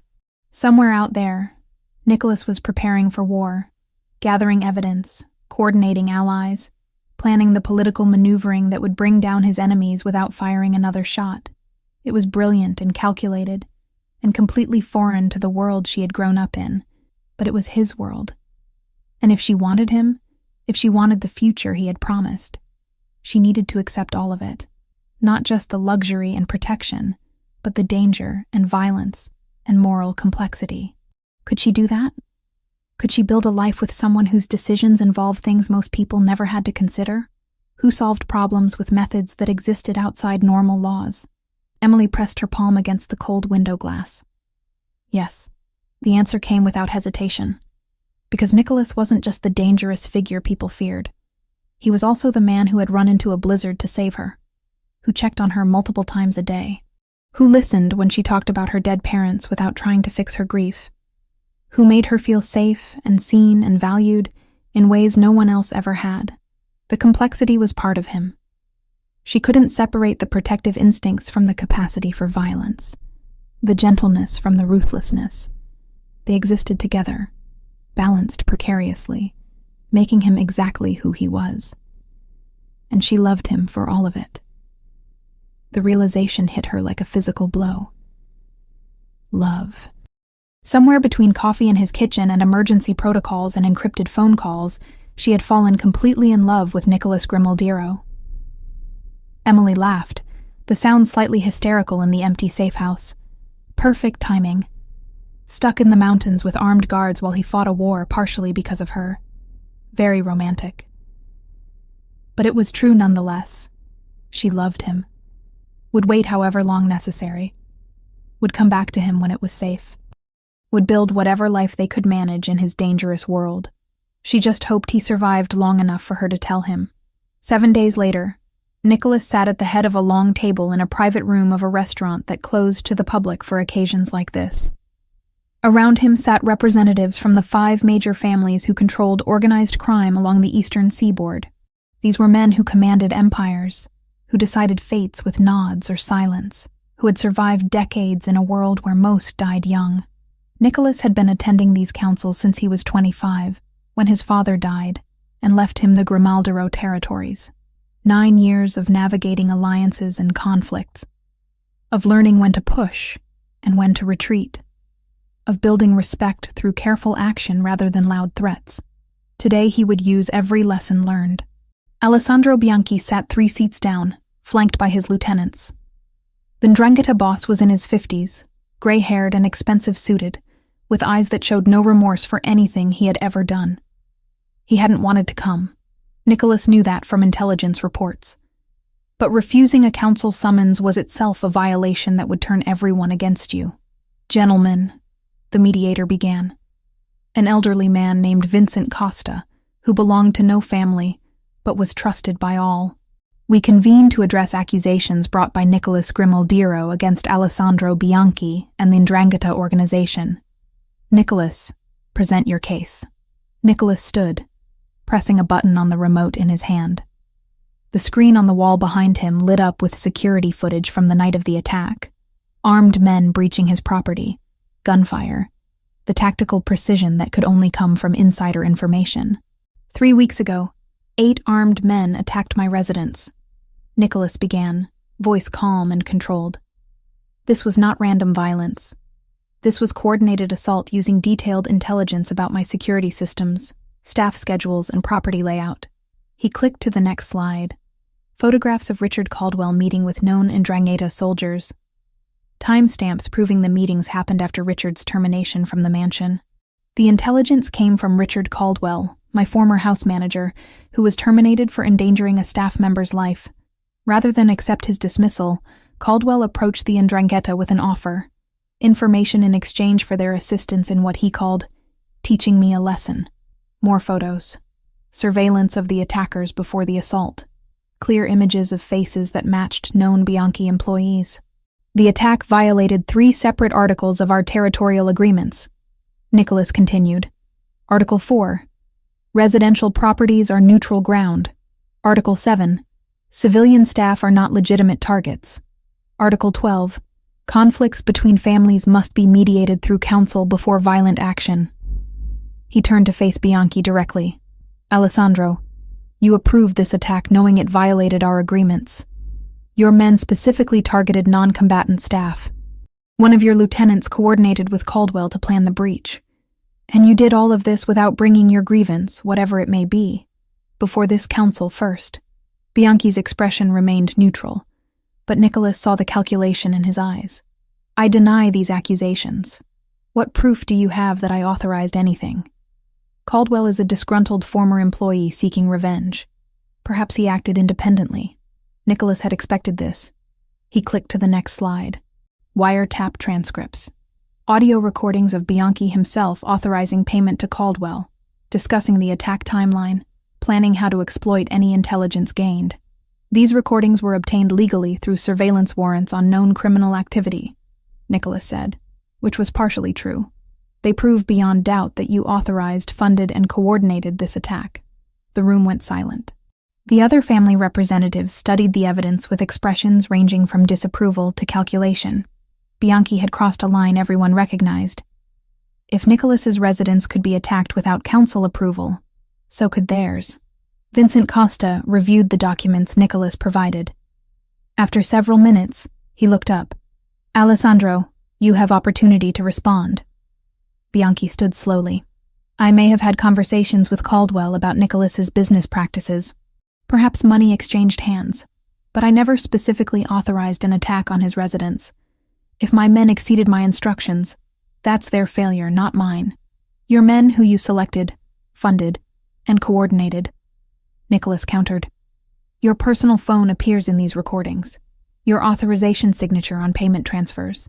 You can claim ignorance, but the evidence contradicts you. Vincent looked around the table. The council must vote. All in favor of finding Alessandro Bianchi and the Ndrangheta organization in violation of territorial agreements. 4 hands raised immediately. Only Bianchi and his people abstained. Motion carries, Vincent said. Alessandro, you are sanctioned. You will immediately withdraw all Ndrangheta operations from the disputed port territories. You will pay reparations to Nicholas Grimaldairo in the amount of $5 million. And you will deliver Richard Caldwell into Nicholas's custody within 48 hours. Failure to comply will result in all families declaring you in breach, with consequences including but not limited to warfare, asset seizure, and excommunication from all protected territories. Bianchi's face went red, but he remained silent. The council had spoken. Fighting the decision would mean war with all 5 families simultaneously. No one survived that. Do you accept these terms? Vincent asked. Bianchi's jaw worked. Finally, he nodded once, sharp and angry. Accepted. Then this matter is closed pending compliance. We adjourn. As the room emptied, Luca appeared at Nicholas's side. That went better than expected. Bianchi's smart enough to know when he's beaten, Nicholas said, gathering his documents. He'll deliver Richard within 36 hours. He wants this over as much as we do. And then we make sure Richard Caldwell never threatens anyone again. Nicholas's expression hardened. Permanently, but legally. 31 hours later, a black van pulled up to a warehouse Nicholas controlled on the outskirts of the city. 4 of Bianchi's men dragged Richard Caldwell out, hands zip-tied behind his back, face bruised from what looked like recent persuasion. They deposited him on his knees in front of where Nicholas stood waiting with Luca and 3 security personnel. Delivered as promised, one of Bianchi's men said. We're done with this. They left without waiting for response. The warehouse door closed with echoing finality. Richard looked up at Nicholas with hatred burning in his eyes, despite his battered condition. "You think you've won. You think this is over." "I know it's over," Nicholas said calmly. He pulled out his phone, pressing a number. "Agent Morrison." "Yes, he's ready for transport." Richard's eyes widened. "What are you doing?" "Something I should have done 3 weeks ago." Nicholas pocketed his phone. "I have evidence of your involvement in coordinated attacks, conspiracy to commit murder, accessory to attempted kidnapping, and about 15 other charges that federal prosecutors are very interested in. I'm turning you over to them." "You're bluffing." "Am I?" Nicholas gestured to Luca, who produced a thick folder. "Financial records showing payments from Bianchi. Phone logs of your conversations coordinating the attack. Witness statements from the captured men who identified you. Security footage showing you at the scene during the assault. Take your pick." 3 black SUVs pulled up outside. Federal agents emerged, moving with practiced efficiency. They read Richard his rights, took custody without comment, and transported him away in less than 5 minutes. When they were gone, Luca turned to Nicholas. "I thought you'd want to handle him yourself, the old-fashioned way." "I did," Nicholas admitted, "but Emily asked me not to make this about revenge. Asked me to think strategically instead of emotionally." He watched the taillights disappear. She was right. This way, Richard spends the rest of his life in federal prison. No chance of escape, no martyrdom, no blood on my hands that could complicate things later. "She's good for you," Luca observed. "Makes you think before acting. She makes me want to be better." Nicholas started toward his own vehicle. "Get me to the helicopter. I have a call to make." 2 hours later, Emily's satellite phone rang. She grabbed it immediately. "It's done," Nicholas said without preamble. "Richard is in federal custody. Bianchi has withdrawn from contested territories. The council sanctioned the 'Ndrangheta publicly. It's over, Emily. You can come home." Emily's knees went weak with relief. She sank onto the couch, pressing one hand to her mouth. "Really? It's really over?" "Really." His voice softened. "Pack your things. I'm sending the helicopter to pick you up tomorrow morning. You'll be back at the mansion by afternoon." "Tomorrow," Emily breathed. "I can't believe it." "Believe it." She heard smile in his voice. "Your exile is officially ended. Time to come back where you belong." They talked for another hour, Nicholas filling in details of the council meeting and Richard's arrest. Emily told him about her relief, her anticipation, her absolute certainty that she was making the right choice coming back. When they finally said goodbye, Emily stood in the middle of the safe house and laughed with pure joy. 2.5 weeks of waiting. 2.5 weeks of isolation. 2.5 weeks of loving someone from a distance. Tomorrow she would see Nicholas again. Would walk into the mansion that had become home. Would start building whatever future they could create together in his complicated, dangerous, impossible world. And she couldn't wait. The helicopter touched down on the mansion's helipad at 2:30 in the afternoon. Emily could see the main house through the window, its familiar stone facade and elegant windows exactly as she remembered. Snow covered the grounds in pristine white, smoke curling from multiple chimneys into the pale winter sky. Home. The word resonated through her chest with certainty. The rotors slowed. The door opened. And there he was. Nicholas stood 20 feet away, hands in the pockets of his black coat. Dark hair windswept, eyes locked on her with an intensity that made her breath catch. He didn't move, didn't smile. Just watched her with an expression that held everything he couldn't say in front of the guards and pilot. Emily climbed out, legs slightly unsteady after the flight. The moment her feet hit solid ground, Nicholas closed the distance between them. No hesitation, no concern for appearances. He pulled her into his arms, one hand cradling the back of her head, the other wrapped firmly around her waist. "You're here," he said against her hair. "You're really here." Emily pressed her face into his chest, breathing him in. Coffee and expensive cologne, and something uniquely him that she had missed desperately. "I'm here." They stood like that for long moments, neither willing to let go first. Finally, Nicholas pulled back enough to look at her face, his hands moving to frame her cheeks.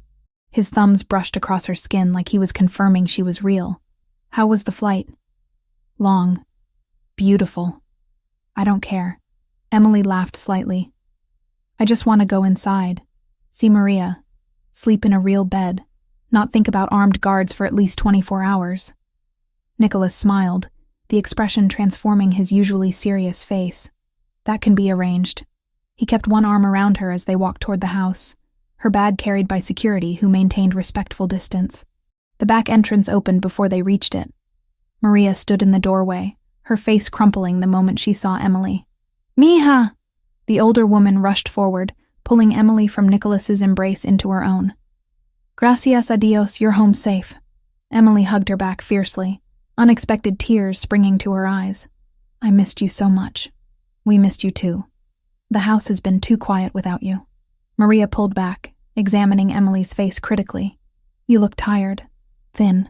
I'm making you a proper meal tonight. No arguments. I wouldn't dare argue with you, Maria. The housekeeper beamed, then seemed to remember Nicholas standing nearby. She stepped back, composure returning. Mr. Grimaldiro, should I prepare the guest suite? No need.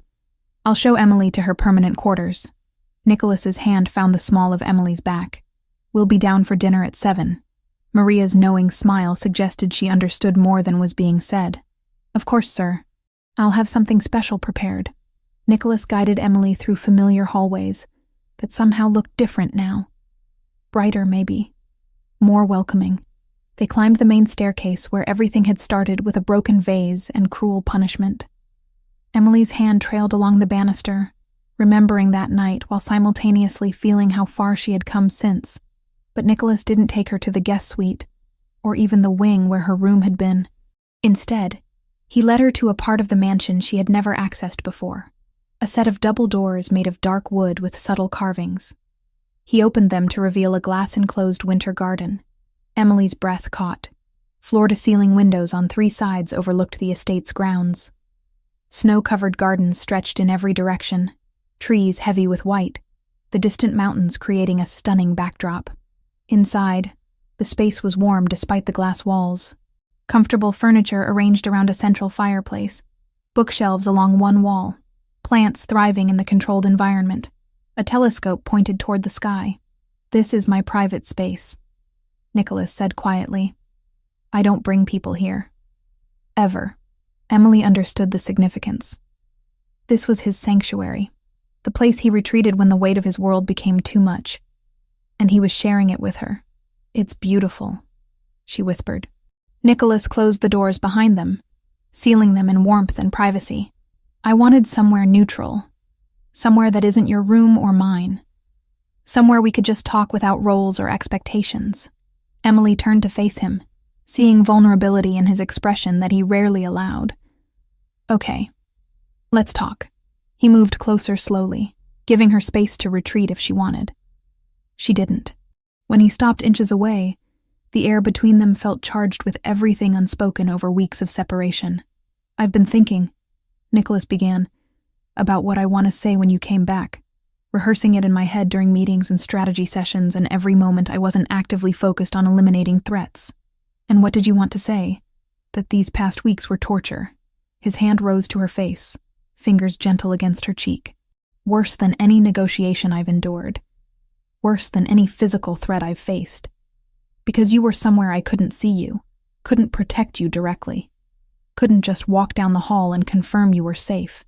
Emily leaned into his touch. I was safe. Your team was excellent. I know. Logically, I knew that. Nicholas's other hand found her waist, drawing her closer. But logic doesn't help when every instinct is screaming to go to you. When work feels meaningless because the person I want to share it with is hundreds of miles away. When I realize that somewhere in the past few months, you became the most important thing in my life. Emily's heart hammered. Nicholas, let me finish. He took a breath, clearly gathering courage. I told you before that when this was over, I would ask you something. That I wanted you to choose this life, this world, me, with full understanding of what it means. I remember. I'm asking now. His dark eyes held hers with unwavering intensity. Not as your employer, or the person who saved you, or someone you're grateful to. I'm asking as a man who has fallen completely, irrevocably in love with you, as someone who wants you in his life not temporarily but permanently, as a partner, a companion, someone who chooses to stay, despite knowing exactly how complicated and dangerous my world can be. The words landed like physical blows, each one resonating through Emily's chest. Love. He loved her, was asking her to build a real life with him, was offering everything despite having every reason to keep walls up forever. I'm not offering you easy, Nicholas continued. I can't promise normal dates or simple happiness. My world will always have edges and shadows.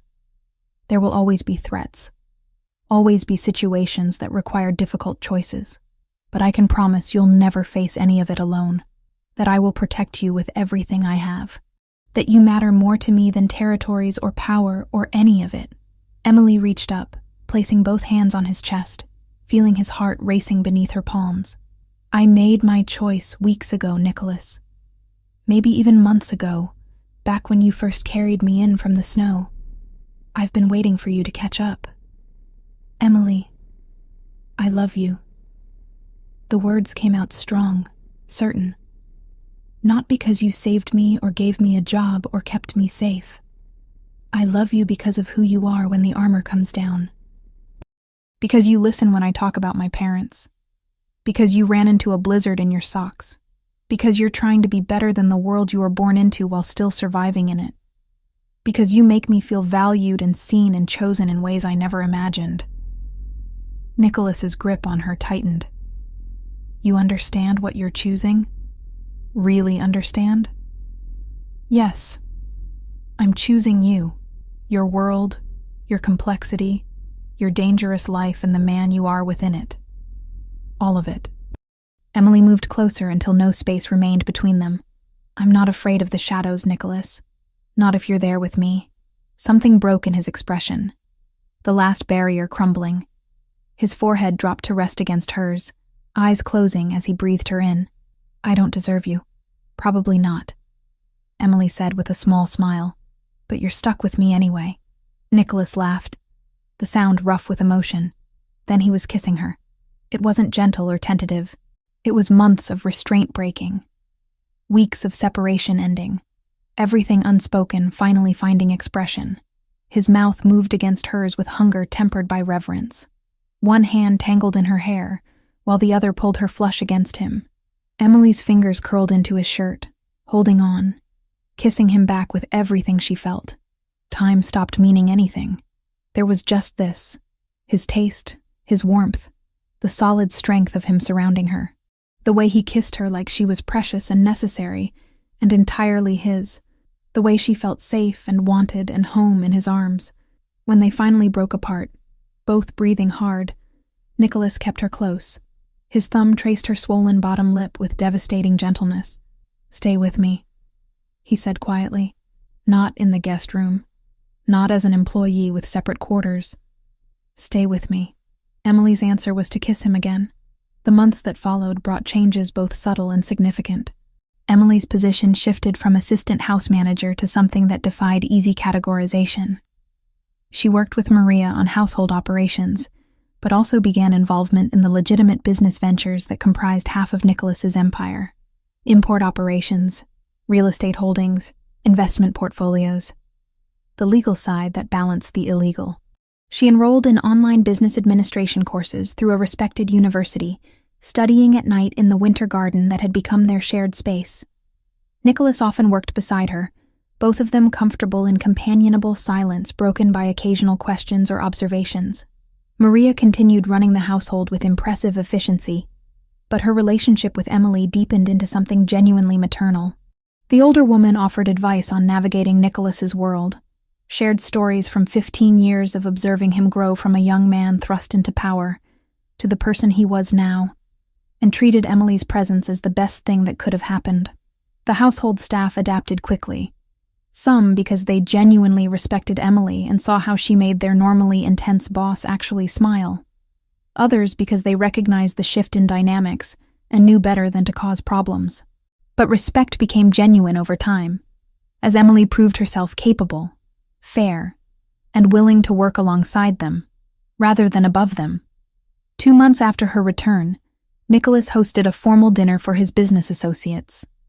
Emily wore a dress the color of deep wine, elegant and understated, chosen with Maria's help. She stood beside Nicholas as he introduced her formally. "This is Emily Turner," he said to the assembled group of powerful, dangerous men. "My partner in every sense of the word. She is under my complete protection and should be treated with the same respect you show me. Any disrespect toward her is disrespect toward me. I trust we all understand what that means." The message was clear. Emily was untouchable, an extension of Nicholas himself. Harming her would bring his full wrath down on whoever was foolish enough to try. The men nodded, understanding perfectly. Several approached her throughout the evening, polite and careful, treating her like the valued partner Nicholas had declared her to be. Emily handled each interaction with grace, years of working customer service jobs giving her skills in reading people and navigating social situations. Watching her from across the room, Nicholas felt pride and possessiveness mixed with the love that had become his constant companion. She fit into his world better than he had dared hope, brought light to corners that had been dark too long, made him want to be worthy of the choice she had made. Later that night, alone in their shared quarters, Emily found a small box on her pillow. Inside was a key. "To everywhere," Nicholas said from the doorway. "No locked doors, no restricted areas. This is your home as much as mine now." Emily crossed to him, key clutched in her hand, and kissed him with gratitude she couldn't put into words. Winter turned to spring, turned to summer. Emily's courses progressed. The businesses ran smoothly. Threats emerged and were handled with the efficiency Nicholas had perfected over years. Life found a rhythm that felt sustainable despite its complexity. Maria watched them together with satisfaction. The way Nicholas's face softened when Emily entered a room. The way Emily laughed at his dry observations. The way they moved around each other with unconscious synchronization. This was what the cold mansion had needed all along. Life. Love. Purpose beyond power. Fall arrived with changing leaves and crisp air. Emily celebrated her 20th birthday with a quiet dinner, just her and Nicholas and Maria, exactly how she wanted it. No grand gestures, just the people who mattered most. Then December came again. A full year since that night in the blizzard. Emily stood at the base of the main staircase on Christmas Eve, looking up at the banister where everything had started. The mansion was decorated beautifully again, every surface sparkling with holiday spirit. But this year felt different. This year, she wasn't a nervous maid trying to avoid Richard's criticism. This year, she was home. "Need help with that?" Nicholas appeared beside her, gesturing to the final garland she was supposed to weave through the upper banister. He wore jeans and a dark sweater, casual and relaxed in a way he rarely allowed anyone else to see.